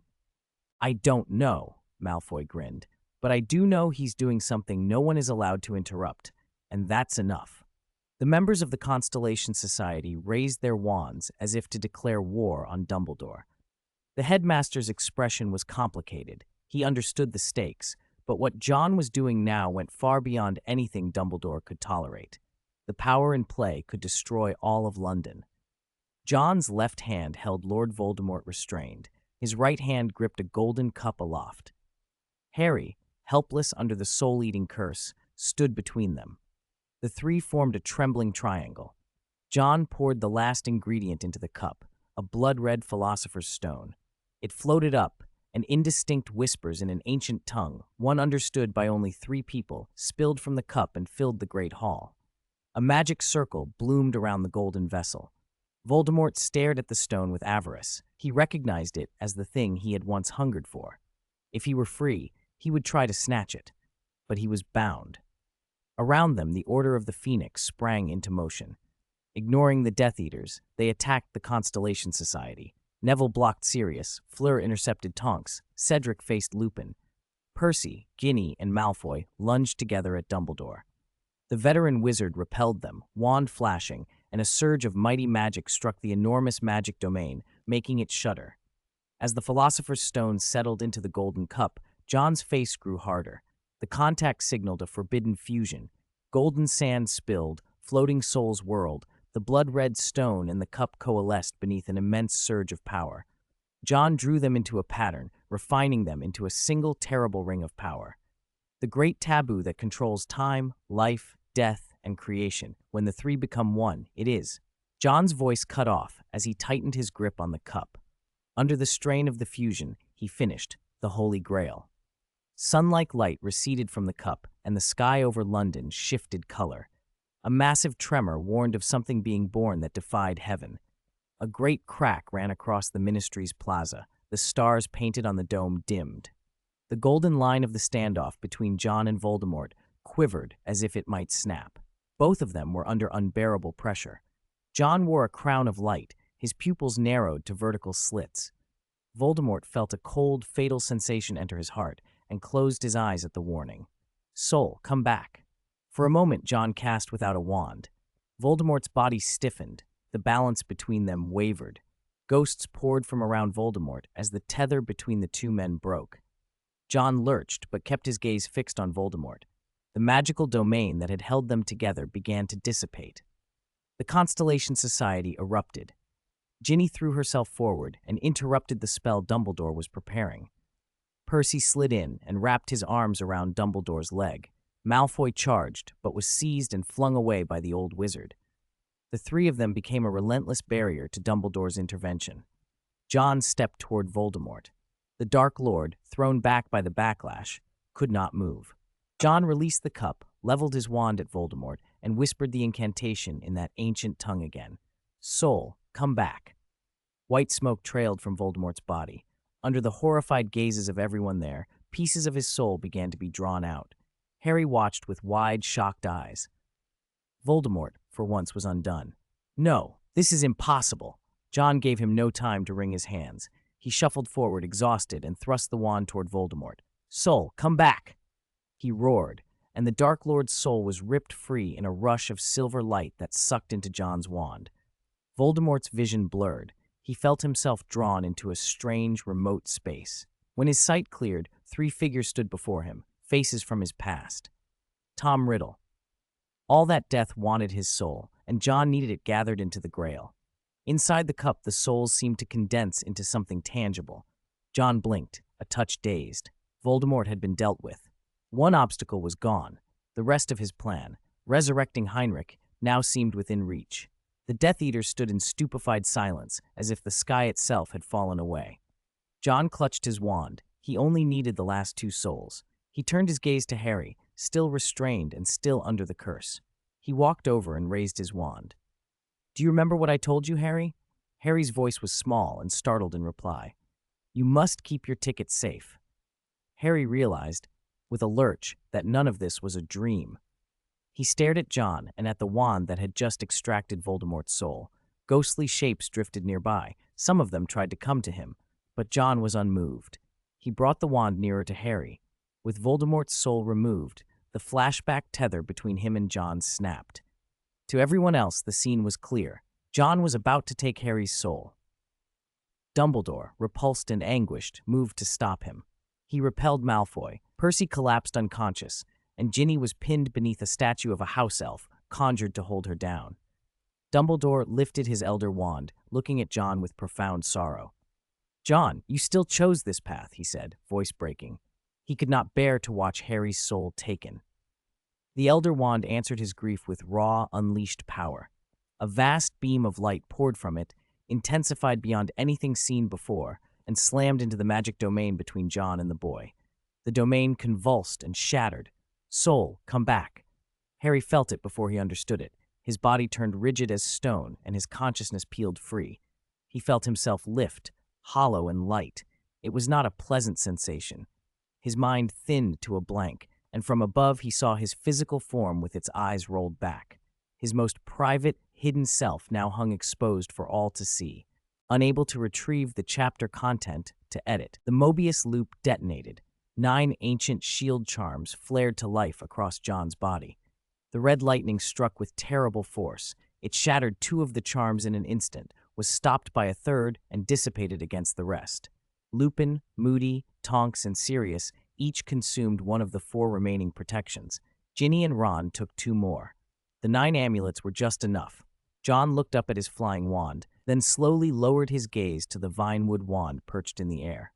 As the wand rose, he saw Hermione's panicked face. The 10th spell was the gentlest, most conflicted, and weakest Expelliarmus. But because it passed through the vanished shield charms, it struck John. He stared at it blankly, confused, disbelieving. That weakest charm, however, did more damage than the lightning. A few seconds after the disarming, John convulsed. He let out a long howl to the sky as black magic poured from his body. Without the wand as a medium, the power of the Holy Grail poured into him almost instantly. Color exploded around him, and the black magic burst apart like smoke. The resulting pressure hurled everyone away except Dumbledore. Black smoke and light intertwined and consumed one another. John's eyes went utterly black, his face cracked like shattered porcelain. "He made his choice, Hermione," he said with difficulty. Hermione stared up, dazed at the monster he had become. Never had that intelligent witch looked so bewildered, so flustered, so helpless. John moved toward Harry, who had just undergone the soul surgery. Voldemort's fragment had been living inside Harry since he was a baby. Extracting it had weakened Harry. John raised a hand and black mist wrapped around him. "Our deal is done," John said, and then to Dumbledore, coldly, "I destroyed your savior. This is my revenge." He flung Harry through the air. Dumbledore snatched him with a cushioning charm, but Sirius leapt up and ran forward, only to freeze when he saw the look on Dumbledore's face. Following Dumbledore's gaze, he saw it. The lightning-shaped scar on Harry's forehead was gone. Countless stories about Harry Potter had revolved around that mark. Now, with Voldemort's soul removed, the scar had healed. The savior Dumbledore had spent over a decade trying to shape. John had destroyed him. John looked on calmly and waved his hand. A blast of black mist smashed aside the statue that had been restraining the golden figure. A swirl of shadows swept in, and the members of the Constellation Society assembled at John's side. "I told you I would not become what you expected," John said coldly. He had spent a year planning, telling everyone his intentions. Savior? A joke. The student who once vowed to kill Voldemort had done precisely that, at least in the way Dumbledore had hoped. The two men locked eyes. In that abyssal gaze, Dumbledore saw a reflection of himself, and he knew the truth in it. His distrust had helped make John Wick of Hogwarts into something else. "Wand, Accio," John commanded. Nothing answered. "Impressive power, Albus," an old, elegant voice drawled, lazy, noble, and tinged with nostalgia. John's wand was now in the hand of an old man who had appeared unnoticed. Though he had not seen the sun in a long time, he radiated a clear, distinct presence. Everyone could see him, an old man standing beside Voldemort's body. "You truly are an astonishing wizard," the man said to John, admiring the Holy Grail floating above them. "You were then, you are now, and you will be in the future. Your talent in magic surpasses nearly everyone." He pointed his own wand. "Holy Grail, Accio." The cup began to fall. John reacted at once and cast an object summoning spell, pulling the Grail into his hands. At the bottom of the cup lay the red Philosopher's Stone. The gold within had become a liquid that shimmered with rejuvenating power. But the old man's aim was not the Grail itself, but the liquid inside. When it flowed down, he drank. Only a little, but enough. He shed years in moments, reverting to the age he had been during that long-ago battle. Heterochromatic eyes glinted in a sinister, handsome face. Dumbledore gasped, incredulous. "Gellert Grindelwald." Tilting his head, the man smiled wickedly. One person's presence changed little Tom's mind. His insecurity made him seek a helper. There was no more fitting helper. The return of the first-generation Dark Lord implied, Gellert Grindelwald, who had vanished after the Great War of 1945. While Dumbledore had been occupied with Azkaban, Voldemort had made his arrangements elsewhere. Grindelwald had been waiting, bided his time in Nurmengard, and now seized his moment. "We'll have time to reminisce," Grindelwald said to Dumbledore, "but now is not the hour." Then Dumbledore reacted. "Expelliarmus!" The spell took Dumbledore by surprise. His wand flew out of his hand and landed in Grindelwald's. The returning wizard did not smile when he gained Dumbledore's wand.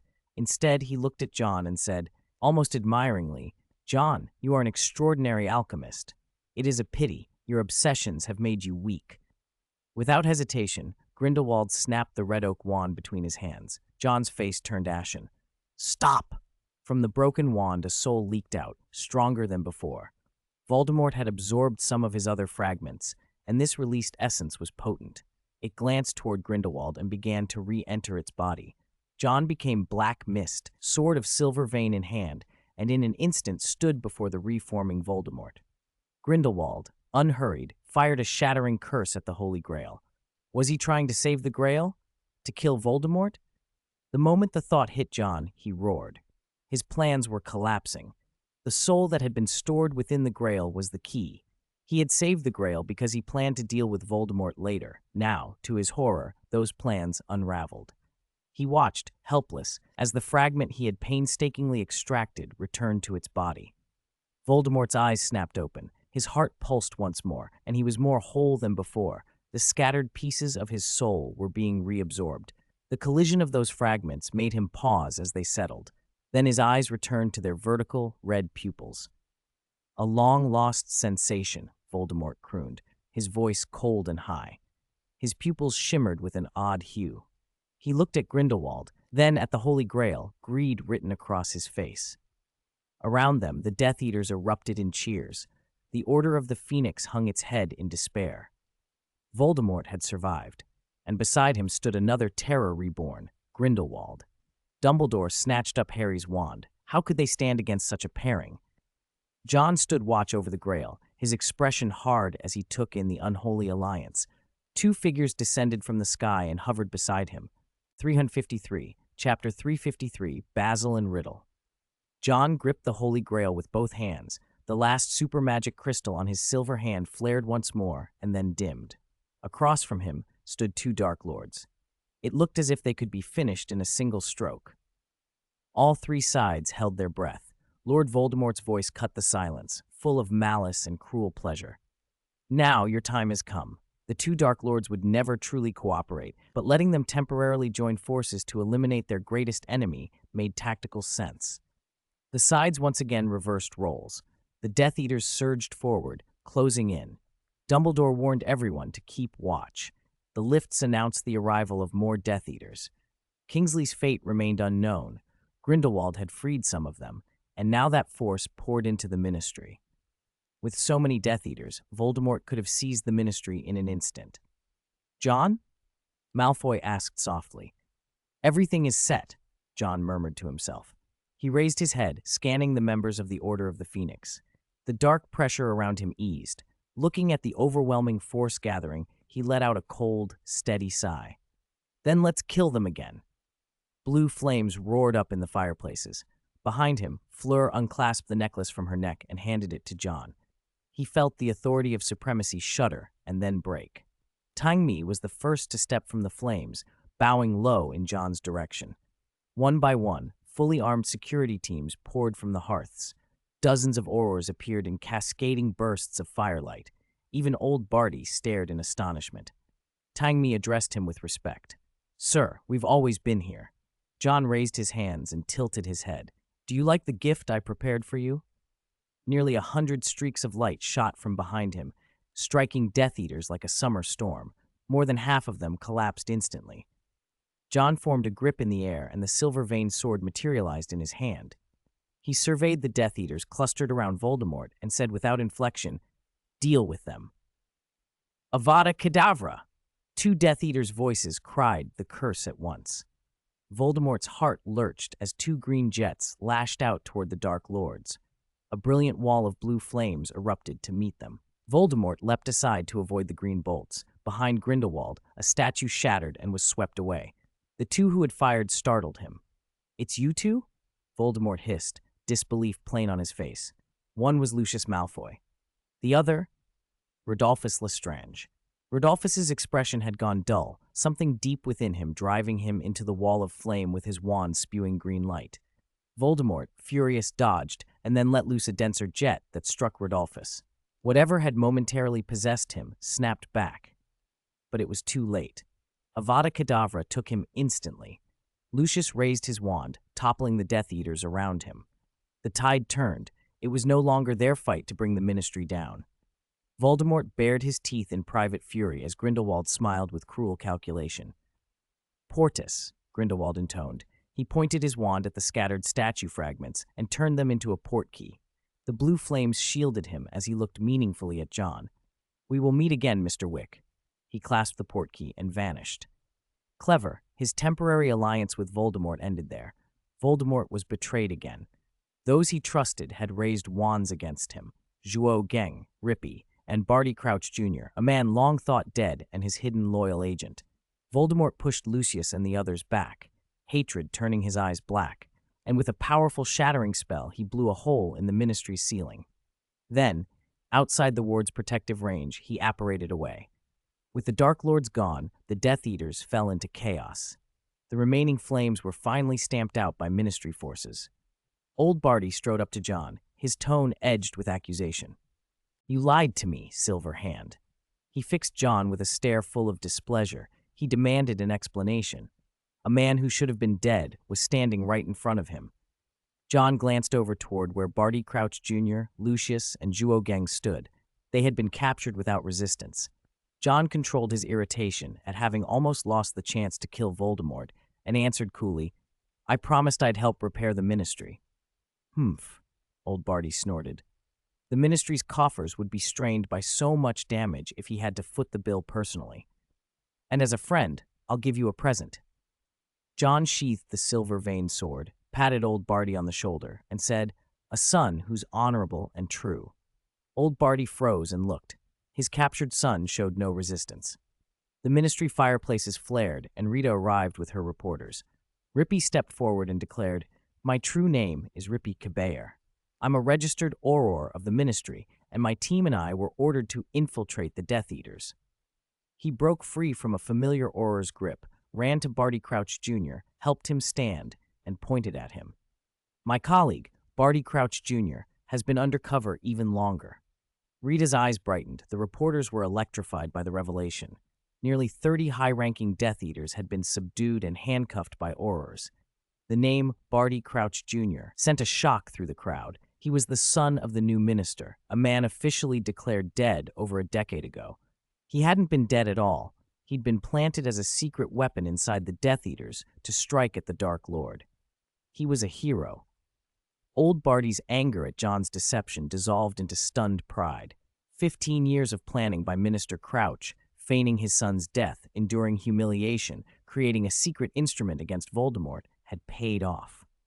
The story was irresistible, a father's sacrifice and a son's heroism. The public would swallow it eagerly. Nobody would dwell on past personal scandals, nor would they question the Ministry's secrecy about Voldemort's return. The plan had worked. Rippy told the reporters the details of the undercover operation, and in an instant his reputation shot skyward. Clearing Barty Crouch Jr.'s name guaranteed a bright future. Lucius Malfoy's release from the Death Eater label likewise restored the Malfoy family's standing. With the minister's decisive action, the return of you-know-who seemed contained, at least for now. John left the Ministry as dawn was breaking. By the next day, stories erupted like mushrooms after rain. The wizarding world finally learned what had happened that night. You-know-who had returned. A plot to flood the Ministry with Death Eaters had been foiled. Nearly all the invaders were captured, and Lord Voldemort himself had fled, disappearing from sight. Chapter 354. The Department of Mysteries had suffered huge losses, and the Ministry of Magic sent word to Dumbledore. The damage had been caused by a group of students, and the headlines were everywhere. "He who must not be named returns." Ministry of Magic invaded. Barty Crouch, a scheme from last summer. All-time turners at the Ministry damaged, causing a major loss of temporal magic. Albus Dumbledore held accountable, spared Azkaban due to his services against Voldemort. Former Slytherin Dean Horace Slughorn appointed principal. Beware the reopening of the Dark Arts Museum, the rise and fall of the Malfoys. Son of a hero, also a hero, humiliated, the true hero scorned by the world. Barty Crouch's approval rating skyrockets, highest in 50 years. The mysterious Silver Mask. People didn't know which article to read first. The wizarding world was in an uproar. Many joked they must have transmigrated. How could so much happen in one night? The talk of Lord Voldemort and Johnny Silverhand dominated every conversation. Johnny's name appeared everywhere, and reports even claimed Johnny Silverhand had driven Voldemort off in disarray. That was the Voldemort who had once brought so much suffering. The sight of him routed now made everyone realize the true power of the Second King. Johnny's image had no blemish left. He had helped the Ministry, transformed Nocturne Alley even as its king, and the Wizengamot moved to award him a first-class Merlin. John paid no attention to any of it. He and his friends gathered around the Holy Grail. They ignored the restorative liquid inside and stared instead into the Grail's surface. John unclasped the locket at his throat. The resurrection stone sat quietly inside. He took it in his palm and slowly moved his hand over the Grail. A tree-like pattern of lines and circles bloomed across the surface, the gate of things. Through it, they could see the items promised in the contract. And then they saw their friend, Heinrich Edgar. "He's asleep," John said. A chorus of relieved exhalations followed. Malfoy, as ever lacking tact, muttered, "Wake him up." Before he could say more, Ginny slapped him hard on the back of the head. He rubbed his scalp, grimacing. The Constellation members shot him looks, and Malfoy forced an awkward smile. "Fine," he mumbled. "Let him sleep a little longer."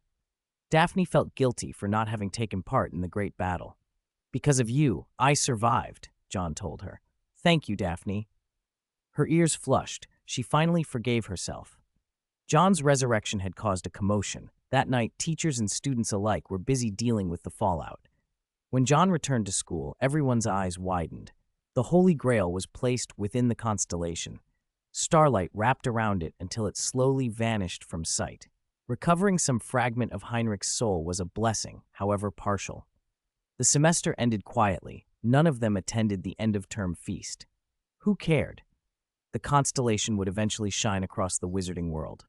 John had chosen a path that ran opposite to Dumbledore's. He closed his locket, held a golden hourglass in his hand, and a bottle of blood he had bought at great cost. A time-turner and a vial, instruments for work still to be done. Basil, his bird, circled, paused as if in thought, then landed on John's arm. John stood on the astronomy tower and handed a black envelope to Basil. "Deliver this to the covered bridge," he said with a half-smile. "You know who it's for, Basil." Basil took off into the night. Chapter 381. I traveled through time. That same night, after the events at the Ministry, Harry returned to Grimmauld Place. Molly Weasley fussed over everyone. Members of the Order of the Phoenix were battered and bloodied. She frantically dabbed at Ron's face with a towel. Dumbledore took Harry up to a room on the 3rd floor where it was quiet. Only the two of them were there. Dumbledore looked at Harry and asked, quietly, what John had done to him. Harry shivered at the memory of his soul being drawn out. "Did he hurt you?" Dumbledore asked the one question that mattered most. Harry was silent a moment and then answered, "No." He told Dumbledore about the illusory realm and the bargain with death. Dumbledore listened for a long time without speaking, then said only, "The resurrection stone." "What?" Harry stared at him, puzzled. Dumbledore's face hollowed with a deep, private regret. "John told the tale of the 3 brothers in death," he said with a sad smile. Once again, the old fool was wrong. "Professor?" Harry frowned at the tone in Dumbledore's voice. Dumbledore looked suddenly very tired. "We might have ended everything," he said, and then, with a bluntness that surprised Harry, "Tom was right. My distrust cost him his life." He had understood the whole story. John had not harmed Harry, but had done what Dumbledore himself could not. John had undone the Savior in a way that made Dumbledore's elaborate plans moot. In a single year, John accomplished what Dumbledore had not managed in decades. Dumbledore paid for his misjudgments with heavy regret. He had imagined a different ending for the fragment of soul within Harry. Now it had been removed, but not as he had intended. Harry could not comfort him. The conversation left Harry with new questions. His status as the Chosen One had been tied to the piece of Voldemort's soul lodged in him. If that Horcrux had not been destroyed, Voldemort could not truly die.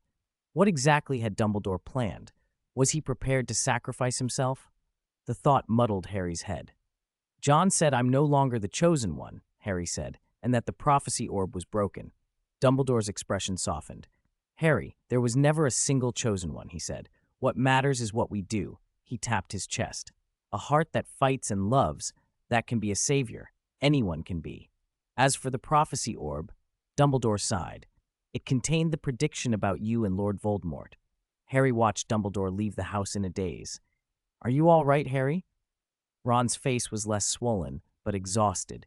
He had been worried and came over to check on his friend. "Mum made some pies," he added helplessly.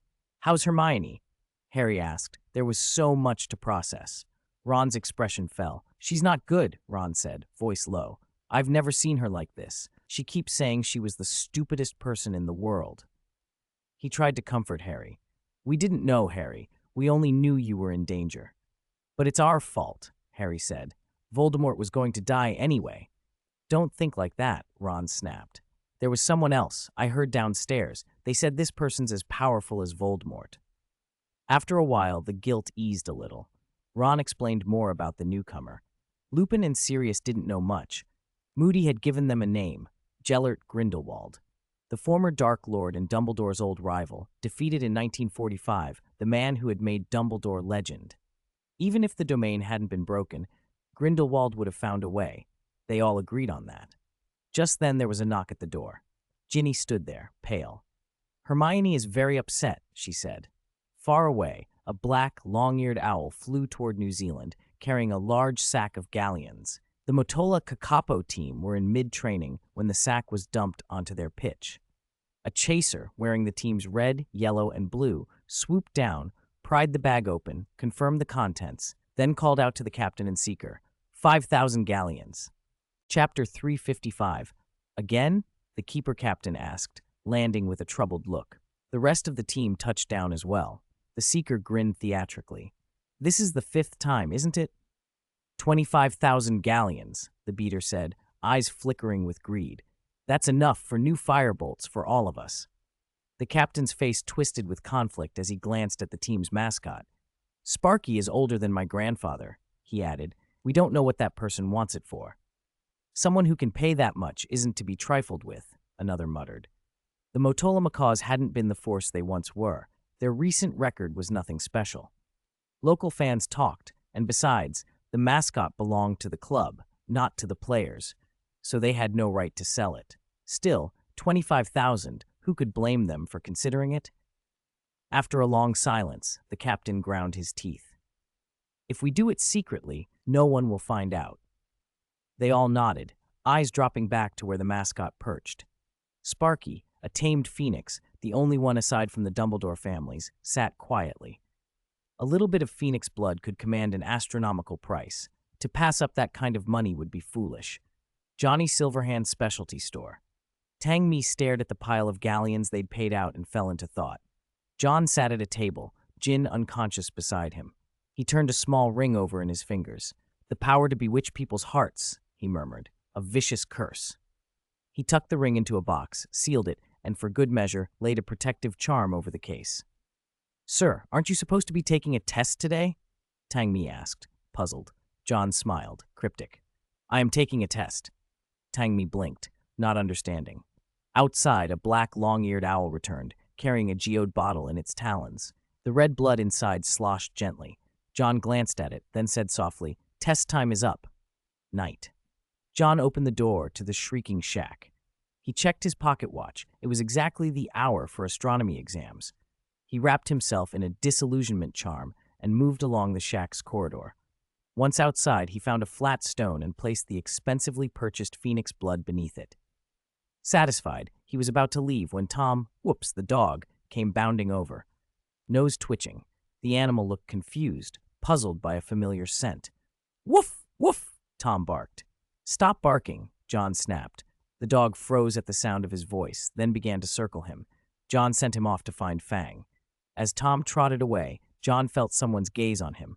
He ducked back into the shack. The humping willow, sensing movement, swung a branch toward him. John used an object summoning spell to clamp the willow's knot shut, immobilizing it, and slipped inside. As he climbed the stairs, he paused. He left a small box on a step, then pressed further up and stopped behind a door. Footsteps approached on the other side. "Tell me, what should I do?" came a voice. John's hand trembled slightly. He pulled a scrap of paper and a pen from his pocket, wrote a single line, and slid the note under the crack of the door. "Live toward death." The footsteps receded. John opened the door and stepped out, cloaked again in disillusionment. Moonlight pooled on the stairs as he saw the figure walk away. Another man, familiar in a way that set his teeth on edge. For a moment, John held his breath. If the two of them recognized one another, if two versions of the same person met, past experiments warned of unpredictable changes to the timeline. He studied the stranger, then, despite the temptation, let him leave. John watched him go, fingers curled around the time turner in his hand. Time is a taboo. Its power, at a single moment, can shatter the future. Its flow is the most difficult thing to master. The time turner was one of the few instruments that could twist it. The sand inside was the key. John raised his left hand. Golden sand magic clung to his skin. He had used the time turner to go back once and complete his arrangements. Upon returning, he could feel his time slip away. Time and soul, he thought. Back at his table, John folded the morning paper. The headline announced that Old Barty had been awarded a first-class Merlin medal. The battle at the ministry had rallied public support for the minister. The Wizengamot, impressed, had bestowed the award. The ministry's victory over Voldemort's faction had been decisive, over 30 Death Eaters arrested, and the trials lasted only 3 days before Old Barty sent them off to Azkaban. Lord Voldemort now stood nearly alone. Apart from Bellatrix, whose fate remained unclear, he had no followers left. That puts him on the same starting line as Grindelwald, John muttered. Grindelwald's return to the world had sent foreign ministries into alert. His danger lay less in raw power than in his gift for swaying hearts. He had once come close to overturning the Statute of Secrecy before Dumbledore stopped him. In comparison, Voldemort, powerful within his own borders, was constrained by different enemies. Grindelwald had faced a young Dumbledore. Voldemort had faced Dumbledore armed with the Elder Wand. 2 generations of Dark Lords had been checked by that white magic king. Dumbledore's going to be busy next, John said under his breath. John wasn't surprised to read that Slughorn had been appointed headmaster at Hogwarts. With the 4 deans united, and with Dumbledore damaged by a major mistake, Slughorn's promotion had been almost inevitable. Umbridge's affair had been quietly handled by the ministry. The ministry removed her, and in a gesture of humanity, sent the woman found in the Forbidden Forest to the hospital for treatment. Oz Heald, who had excelled in teaching, had been recalled to the Auror office and promoted to director. To improve training, the ministry had opened an Auror training class. Rippy was promoted to head that program, becoming Oz's colleague. Pierce had entered the Wizengamot, rising to a senior post. Percy, newly promoted, would have to wait. The ministry had supported Slughorn's appointment. Unlike Dumbledore, Slughorn exuded humanity, and his Slytherin connections made him acceptable to many. For the ministry, as long as Dumbledore wasn't in the chair, almost anything could be negotiated. Malfoy stood with a paper in hand, displeased. A second-class medal? Father deserved a first, he grumbled. Lucius had indeed received a second-class medal. Rippy had too. Johnny Silverhand, John noted, had been awarded a first-class Merlin medal as well. Malfoy had seen his father endure humiliation and carry burdens, only to act decisively at the critical moment and round up the Death Eaters. Though he complained, Malfoy's smile betrayed him when he saw Dumbledore excluded from the running for headmaster. "I've long thought it was time for a new headmaster," he proclaimed, clapping his hands in delight. John folded the paper, slid it aside, and handed a letter to Basil. Chapter 356. Basil took the letter and cocked his head. John opened the window for him, and the owl flew off. Hogwarts' Great Hall had been damaged. Although it could be repaired, it would take time. As compensation, John had invested a large sum of galleons into the school. At that moment, they were at Silverhand Manor. It was Malfoy's first time visiting, and he found the place every bit as impressive as his own home. Cedric's jaw dropped. He knew Johnny Silverhand was rich, but seeing a house like this in person still felt excessive. Cedric was here because he had graduated and needed to find work. "You're not going pro?" Malfoy asked, puzzled. "With your talent, train at a club for 3 to 5 years and you could play professionally." Cedric felt like punching him. 3 to 5 years of training? Was his skill really that bad? "Quidditch isn't my goal," he said.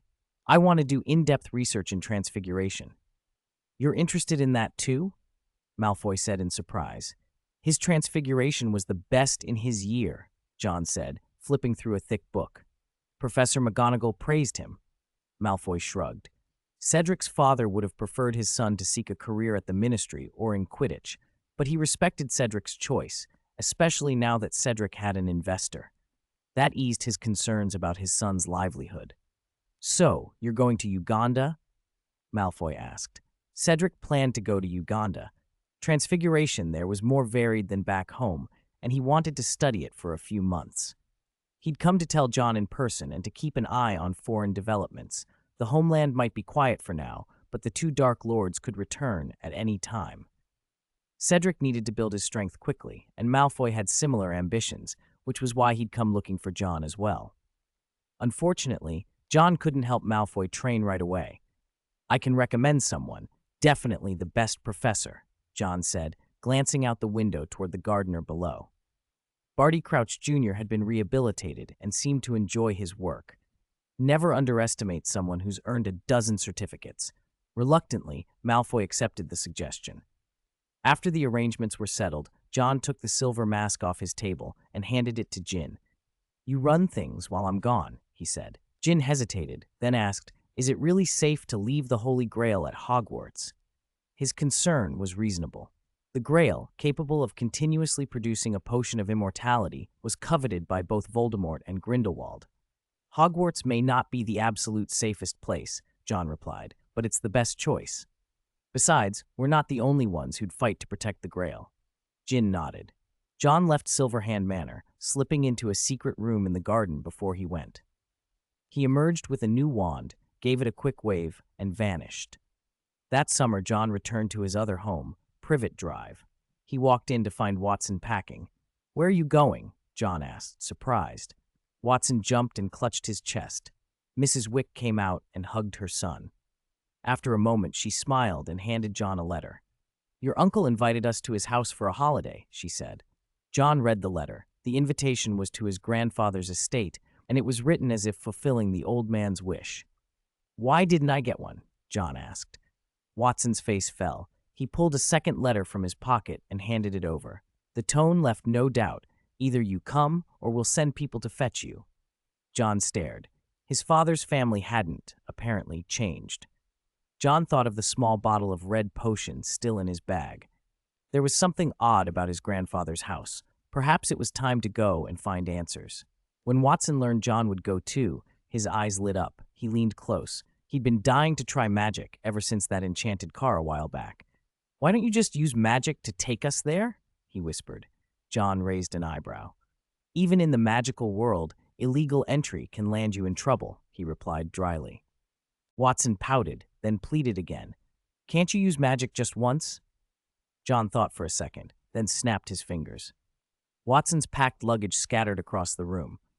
"You can repack it if you insist," John said, smirking. Time passed. The recent extreme weather in London had drawn public attention until the government stepped in to debunk rumors and calm everyone. Life returned to normal. At the airport, the Wick family waited in the lounge. Watson, proud and eager, had brought along a golden snitch. He threw it up and promptly caught it, showing off his new skill to John like a peacock strutting. "See? After a year of practice, I can catch it now." John applauded his father's reflexes. Then his father, unprepared for what would happen, handed the snitch to John. John tucked it into his small bag.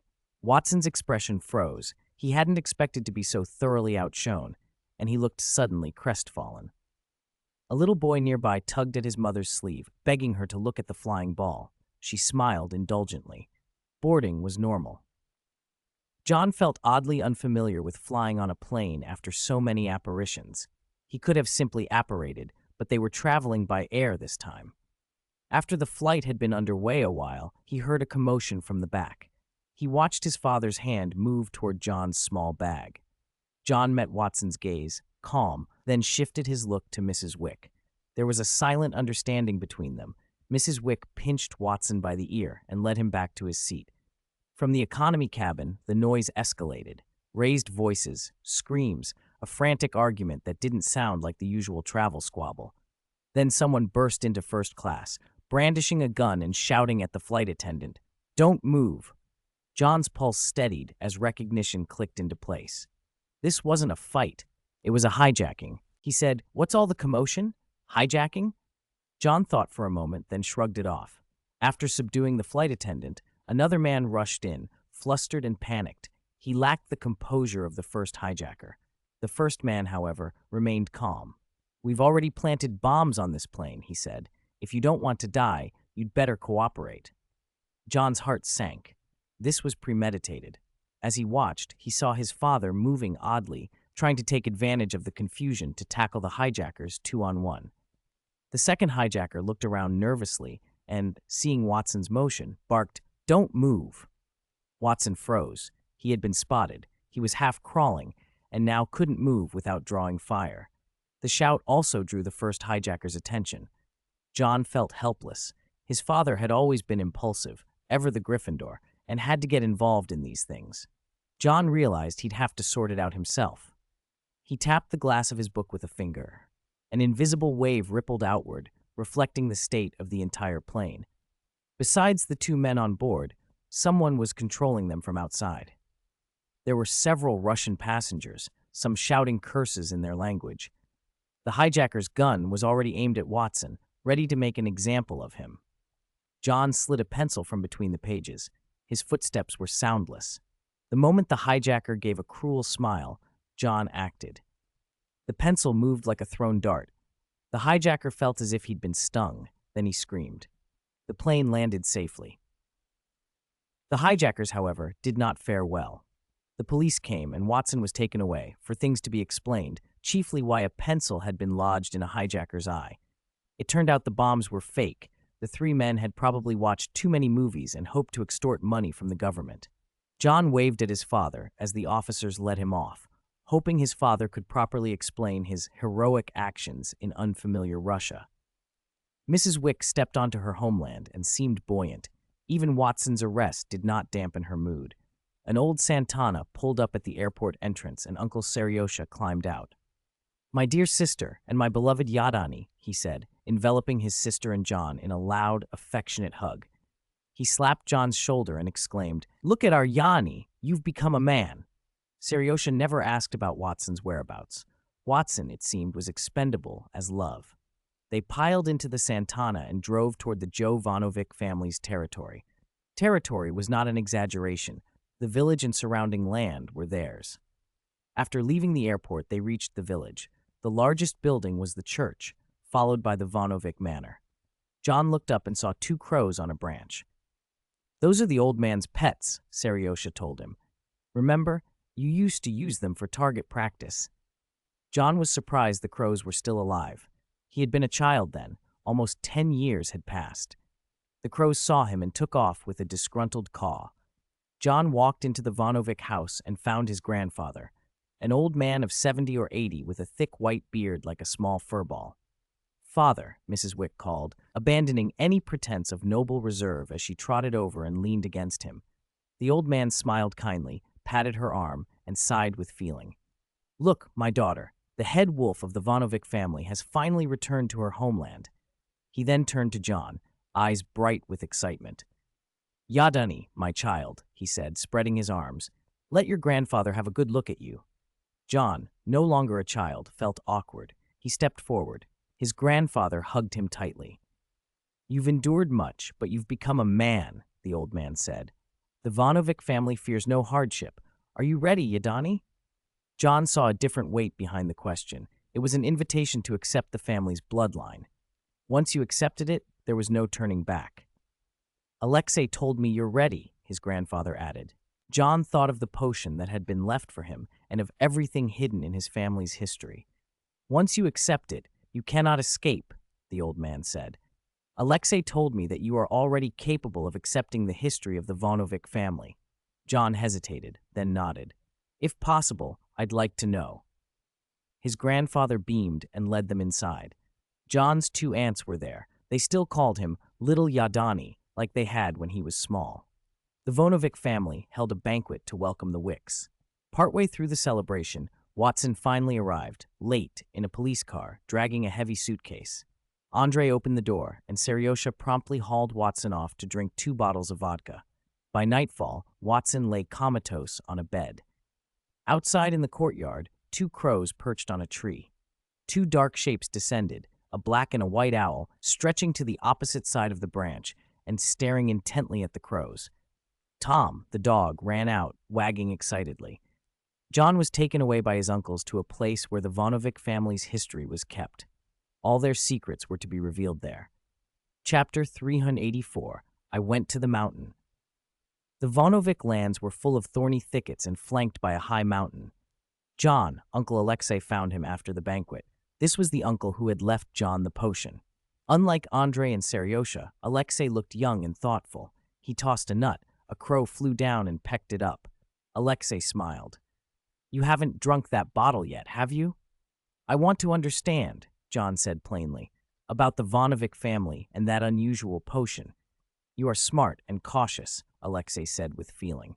"You are like a gift from God to the Vonovic family." John said nothing. He had always known his grandfather's family held him in high regard. His name, Yadani, meant God's grace. Before he learned more about the strange world around him, he had never thought deeply about his name or the family's secrets. But the potion and his uncle's insistence made it impossible to ignore that his kind and benevolent family hid a deeper connection to magic. Alexei's voice lowered. "When midnight comes, all the secrets will be revealed on the mountain." He patted John's head, and something like hope and reluctance mixed in his eyes. "If it's possible, I hope you'll accept us. Us." His words were swallowed by the wind as Alexei went back to the great hall and joined those pouring drinks for Watson. The family brewed its own liquor, with a cellar hidden beneath the manor. Watson had wanted to escape, but a few uncles had restrained him. Had his grandfather not insisted they treat their son-in-law with respect, Watson might have been carried out unconscious.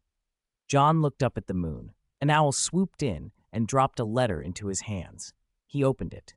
The first line read, "Grindelwald has disappeared." He stared at the words. He crushed the letter in his palm and watched as fire licked it to ashes that scattered in the night breeze. His thoughts churned. Grindelwald's disappearance was odd. Is he after the Holy Grail? How would he even know? The questions gnawed at him, and John found himself unconsciously rubbing the ring on his finger. Grindelwald was unlike Voldemort. John knew little of him beyond mentions on the Dumbledore cards and a brief encounter at the Ministry of Magic. Grindelwald had been an extremist whose followers spread across Europe. Their aim wasn't merely domination of the magical world. It was to break the statute of secrecy and raise wizards above non-magical people. If Voldemort had been a pure-blood supremacist, Grindelwald had been a magician's supremacist.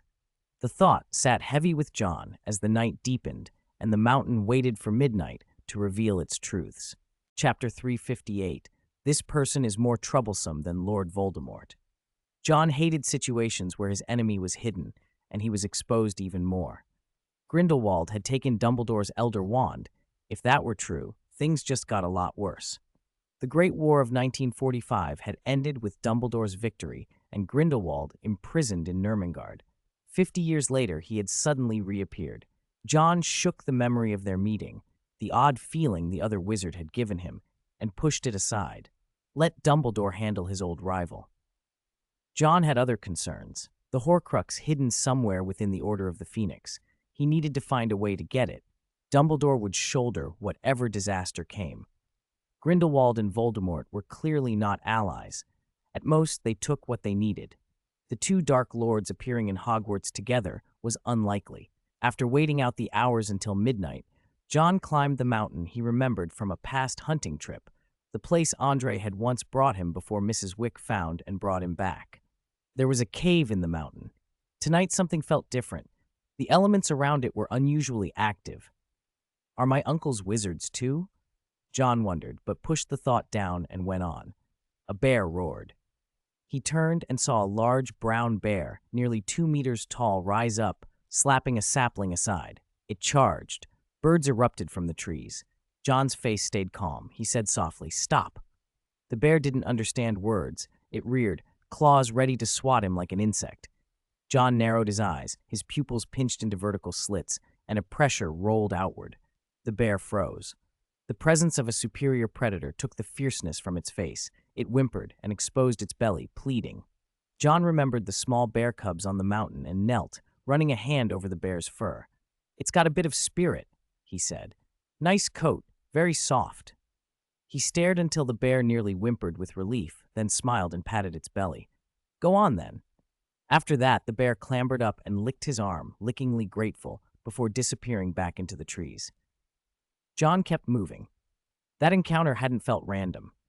He met more creatures on the way. 3 wildcats, a wild lion that seemed to fly in its leap, venomously colored snakes hidden in the grass. Everywhere the fauna seemed unusually aggressive or enchanted. As he neared the cave entrance, a wolf howled, a silver wolf, larger and stronger than any ordinary wolf, its fur gleaming in the moonlight. It watched him from a distance. John met its gaze and then stepped into the cave. A long tunnel swallowed the light. John's night vision made the murals on the walls come alive. Strange beasts, griffins, hippogriffs, acromantulas, werewolves, banshees, and creatures he didn't recognize. He saw seafaring figures, Vikings facing enormous sea monsters. The scenes shifted. Plate-armored men and leather-clad soldiers raised swords against the magical beasts within their realm. The kingdom rewarded them with treasures, trinkets from a wizard who traded with them. The murals showed mandrakes, potions, and a pact. With the wizard's help, those warriors dealt with magical creatures more easily. But the wizard wasn't a benevolent figure. He tried to seduce the king's wife and was thwarted. In revenge, he let a plague loose across the realm. The kingdom found a mage at a spring and traded for a potion that granted them terrible, fleeting strength. The potion made them more powerful, but the effect lasted only a few years. The army hunted down the offending wizard. Only one young man survived the slaughter. He was granted a fief and enough gold to last 10 lifetimes. Cunning, he refused to drink the potion. He studied it, altered it, and rose to lordship. He adopted orphans who had survived disasters and raised them to serve the kingdom. The kingdom's orders changed in time. Besides hunting magical creatures, they were told to exterminate anyone who threatened the realm. The figure with the silver sword on his back, John traced the image with his finger, stood for one thing: witch hunting. Under the tutelage of royal wizards and lords, those adopted children split into different strains after taking the altered potion. Some became mighty like bears, savage and strong. Some were quick and keen like cats. Some turned venomous and secretive like snakes. Others bonded into organized packs like wolves. New classifications grew, a lineage that could remain powerful for generations. But the kingdom's suspicion and the common people's rejection turned them into pariahs. They left, wandering. People called them hunters, witch hunters in some places, neither wizard nor non-magical. Side effects in time thinned their numbers. Only a few with those altered bloodlines kept hunting magical beasts, and sometimes acted as witch hunters when wizards proved dangerous. They continued the practice of adopting unexpected children to pass on their legacy. The tunnel opened into a wide chamber. John stood silent, having watched the history unfold. In the hall beyond, his grandfather and his uncles, every one of Vonovich's children except his mother, were waiting. John took the small bottle of potion from his pack. Behind his grandfather, a castle had been carved into the mountain. In its center, a spring bubbled, and beside it, a sword jutted from the earth. The mural's spring mage could not have lived that long, John thought. The spring and sword were relics of legend. "This is our origin," his grandfather said, voice heavy, "and Jovanovich is being cut off." He smiled and gestured John forward as if to welcome him into the fold. For a moment, John wondered if he'd been exposed as a wizard and would be hunted, but the old man's invitation felt genuine. The grandfather led him into the castle proper, where old weapons hung on the walls, evidence that this had once been the hunter's domain. Now they could only hide. The men here were the last of that generation. A tall silver wolf slid into the room and sat beside the spring, regal. It padded over to the grandfather and rested its head against him. "Once we traded with the mage for power," the grandfather murmured as he stroked the wolf's flanks, "and that power came with a curse. Among the hunter lines, only the wolf can unite everyone," he went on, voice thick. "I had another wolf once, but she renounced being alpha." He sank into a tall chair, still fondly stroking the wolf. "I thought it was the end of everything," he said, eyes distant. "And then you were born. Your birth brought me a joy I had never known." Chapter 359. He stared intently at John, his voice trembling as he said, You are the child of surprise, Yadani. Alpha Wolf? Child of surprise? John frowned, not understanding why anyone would call him that. Alexei stepped forward and explained, great power always comes with a vicious curse, and that curse severs the bloodline. Your mother, my sister, she was once a member of the Jovanovich, and yet you were born. Wait, so you aren't grandfather's child? John looked up at his uncles. If that were true, then grandfather would have no heirs? Grandfather shook his head. The Jovanovich doesn't pass down by ordinary bloodline, Yadani. You are the only one. John was stunned. So he really could be considered a child of surprise. He asked quickly, then my mother, what happened to her? She was once the best among us, leader of the Silver Wolf clan, Seriosha said, his voice thick with feeling. Later, she fell in love with an outsider and gave up everything for him. Outsider? John coughed at the word. He had no idea who his father was. It felt absurdly tragic. Getting back to the point, grandfather said, his warmth giving way to gravity. Yadani Jovanovich, are you willing to accept who you are? His uncles watched him closely. Some hoped, others worried. A quest prompt chimed in John's head. Ding! Challenge quest initiated. Bloodline awakening. Reward. +1, any stat point. Blessing. Leader. John hesitated, then asked, before I decide, what is the hunter's current mission? As a wizard, being asked to hunt wizards would be awkward, he thought. Grandfather smiled, as if he had read his thoughts. We are not old relics, child. The birth of hunters has always been intertwined with wizards. In Jovanovich history, we mostly drove out the monsters that plagued the countryside. It wasn't about wizards going to school. The old man's wink was almost conspiratorial. Old people do enjoy teasing their juniors. John considered the hunter path. He knew the profession was nearly extinct. Grandfather had already explained the risks and benefits. The potion could awaken his bloodline power, but it would put a huge strain on his body. Pros and cons coexisted, but after a long moment, John slowly nodded, meeting his grandfather's expectant gaze. Grandfather smiled. Then, in the sight of the Silver Wolf, the son of Jovanovich, Yadani Jovanovich, shall undergo the trial of the grasses. At his words, the central spring began to boil and churn. After a few breaths, the water calmed. The spring seemed to call to John. Drink the potion, Yadani, grandfather murmured. John took the bottle, looked at his uncles, and lifted the stopper. He drank. At first, nothing happened, but minute by minute, an intense burning pain spread through him. Grandfather descended toward the spring, surrounded by the other uncles. John's vision blurred. He swayed once, then steadied himself.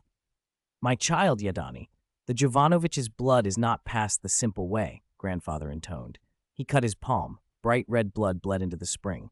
One by one, the other uncles did the same. The old man's blood formed the shape of a silver wolf in the water. The blood of Seriosha, Valery, and Boris coalesced into a brown bear. Alexei and Igor's blood twisted into a snake. Andrei's blood became a lion. Anton and Rig's blood took the form of a blood cat. Valentin's became a griffin. The blood of the Jovanovich, protect Yadani. The blood of the hunter, wash away all misfortune and curses. The spring ran crimson. John's consciousness blurred. The 9 uncles knelt in unison, hands over their hearts. Grandfather watched John step into the water, his voice almost otherworldly. Let blood and fire be your strength. Emerge from them as your true self, Yadani. A silver wolf servant brought a bottle to grandfather. He opened it and poured a black liquid into the red water. He drew the sword that lay by the spring, held it with both hands, and struck the stone beside the pool with a ringing blow. Sparks flew into the water. On contact with the blood-red spring, the sparks ignited into scorching flames that consumed the surface. The uncles stared on solemnly. They did not flinch. John sank fully into the spring. The flames licked his skin, but did not burn. They could not wake him. His consciousness sank with the water and dimmed. The crimson soaked his senses like a baptism. Gradually his mind returned, and over the blur, he began to hear a voice calling his name. Yadani Jovanovich. His vision cleared. He found himself lying in the spring, but the surroundings had changed. An ancient castle loomed, dark and empty. He pushed himself up and called out, Grandfather? Uncle Seriosha? Silence answered him. The sword by the pool lay coated in dust as if undisturbed for a long time. John reached for his small satchel to check the time, then froze as a sound grew louder from the tunnel behind him. A dark shape rushed in, filling the passage. In the next instant, a gaping maw lunged toward him. He reacted on instinct. He grabbed the nearest sword and swung. The beast fell. There, dead at his feet, was a wild boar as large as a man, its tusks severed by a single clean stroke from the sword by the spring. John stared at the corpse, breathing hard. Did I transmigrate again? He wondered, unsettled by the unfamiliar castle and the sudden encounter. He pressed his palm against the boar and sent its body skidding aside. Relief flooded him. Magic still worked. Good news. Ding! Challenge quest. Dream trial. Reward +1 any stat point. The quest had no immediate objective. If this was indeed a trial, it was a deceptive one. Everything here felt real. If he hadn't been startled by the boar, he might not have instinctively seized the sword. Getting up, he dusted himself off and looked into the spring. The water was clear, offering no obvious way back. By the rules of the place, he would have to complete the trial before he could return. He checked his small satchel. Nothing was missing, but most of his magical trinkets had been reduced to mere decorations. His amulets and rings were inert. He picked up a ring of striking and found its magic gone. The sword, however, seemed different. Embedded in the boar's body, it bore 10 runes along the blade that glowed faintly as a blood-red light seeped from the boar into the metal. John touched the runes. The sword felt like silver in his hand. The scabbard rose from the ground and flew to him. He sheathed the blade and slung it across his back. Was that thing experience points?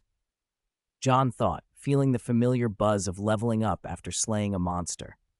It looked as if this trial would be about hunting certain magical creatures. He walked toward the tunnel he had come from. The murals that had once lined the walls were gone. The stone was smooth, as if no paintings had ever existed. It had been night when he arrived, but outside the cave morning unveiled a vast expanse of white snow.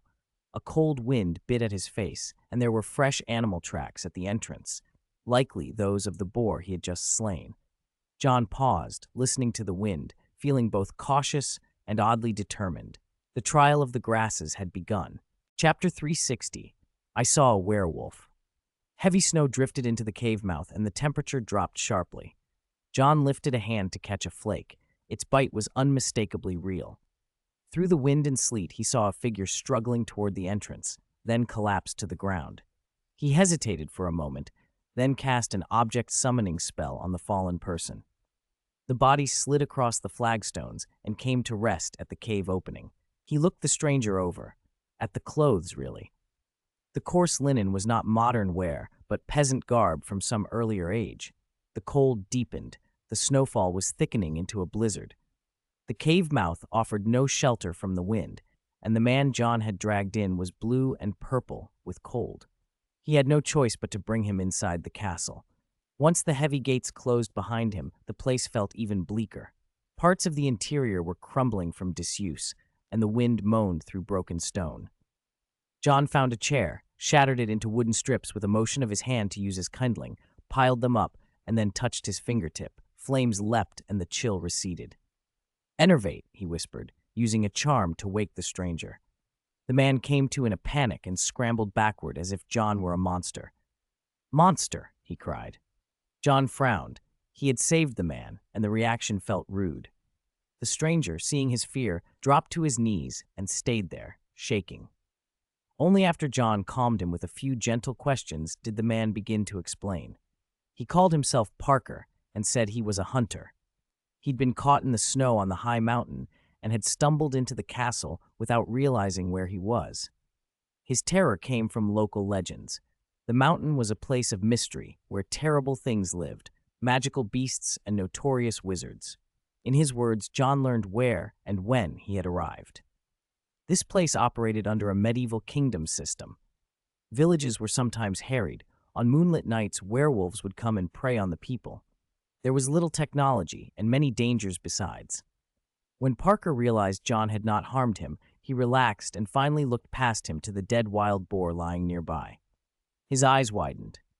"Did you kill that?" he asked with a mixture of awe and respect. Respect for power seemed to be a constant, no matter the century. John nodded casually. "Is there a problem?" "Sir, please, help us with the werewolf," Parker begged. "Our village will pay you a reward." John, still trying to orient himself, decided that going to the village might be useful.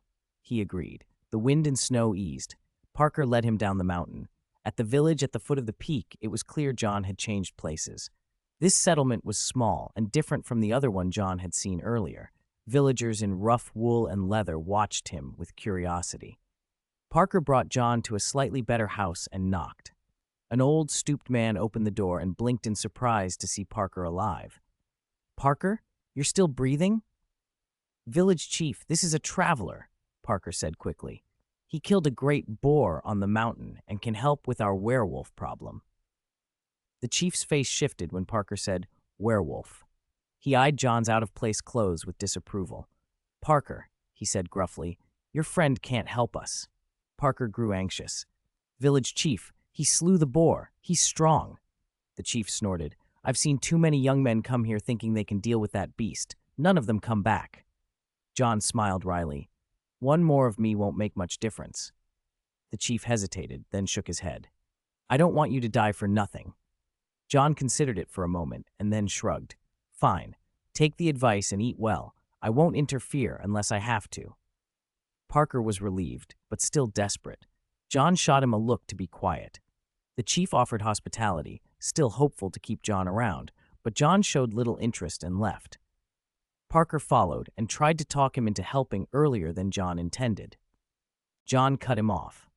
"I'll act when the werewolf shows itself," he said. "I don't have to heed the village chief." Parker, confused but relieved, led John to his modest home. From his bag, John gave Parker a green emerald ring and told him to sell it to buy proper clothes and some coin. Now that the gems had lost their magical properties, it would be best to exchange them for money. Parker tried, but the gem was too valuable for the villagers to buy. "You'd have to take it to town," he reported. He had, however, scraped up enough of his own money to buy John a set of clothes. John took the clothes back, reclaimed the gem, and put the simple garb on. Disguised in the village's plain wool, he no longer stood out. He stayed 2 days, waiting for the full moon. On the night the moon rose white and full, Parker huddled inside, trembling as a wolf's cry cut through the air. John straightened his clothes, took his sword, and stepped outside. Under the cold moon stood an emaciated, upright figure, definitely a werewolf. As a wizard, John knew the form came from a human transformed. He watched where it had emerged. The rope around its neck showed it had been tied but had broken free. It prowled at the foot of the village chief's house. John drew his sword. The werewolf saw him and charged. This one was different from the werewolves John had known. Most had short, coarse fur, but this beast was cloaked in long, silver hair that shone in the moonlight. It lunged, he sidestepped and swung. A heartbeat before the blade landed, John caught the look in the werewolf's eyes. Beneath the tangled silver fur there was pain, torment that flashed through the creature's gaze. The strike faltered, his sword clipped the trailing fur, and a spray of silver hairs drifted away. The werewolf howled, a sound that was half animal and half human anguish. John raised his left hand and made a motion. The wooden stakes he'd left nearby transformed into ropes and sprang toward the creature, looping and binding its limbs. He studied it carefully. "This one is very unusual," he muttered. The beast didn't stop struggling. It snapped and strained, snapping its jaws as it tried to bite. John dodged, but its teeth tore his sleeve. He lifted his sword higher. "Stop!" he shouted. At that moment, an old, stooped figure came scrambling out into the yard and planted himself between John and the trapped werewolf, blocking John's path.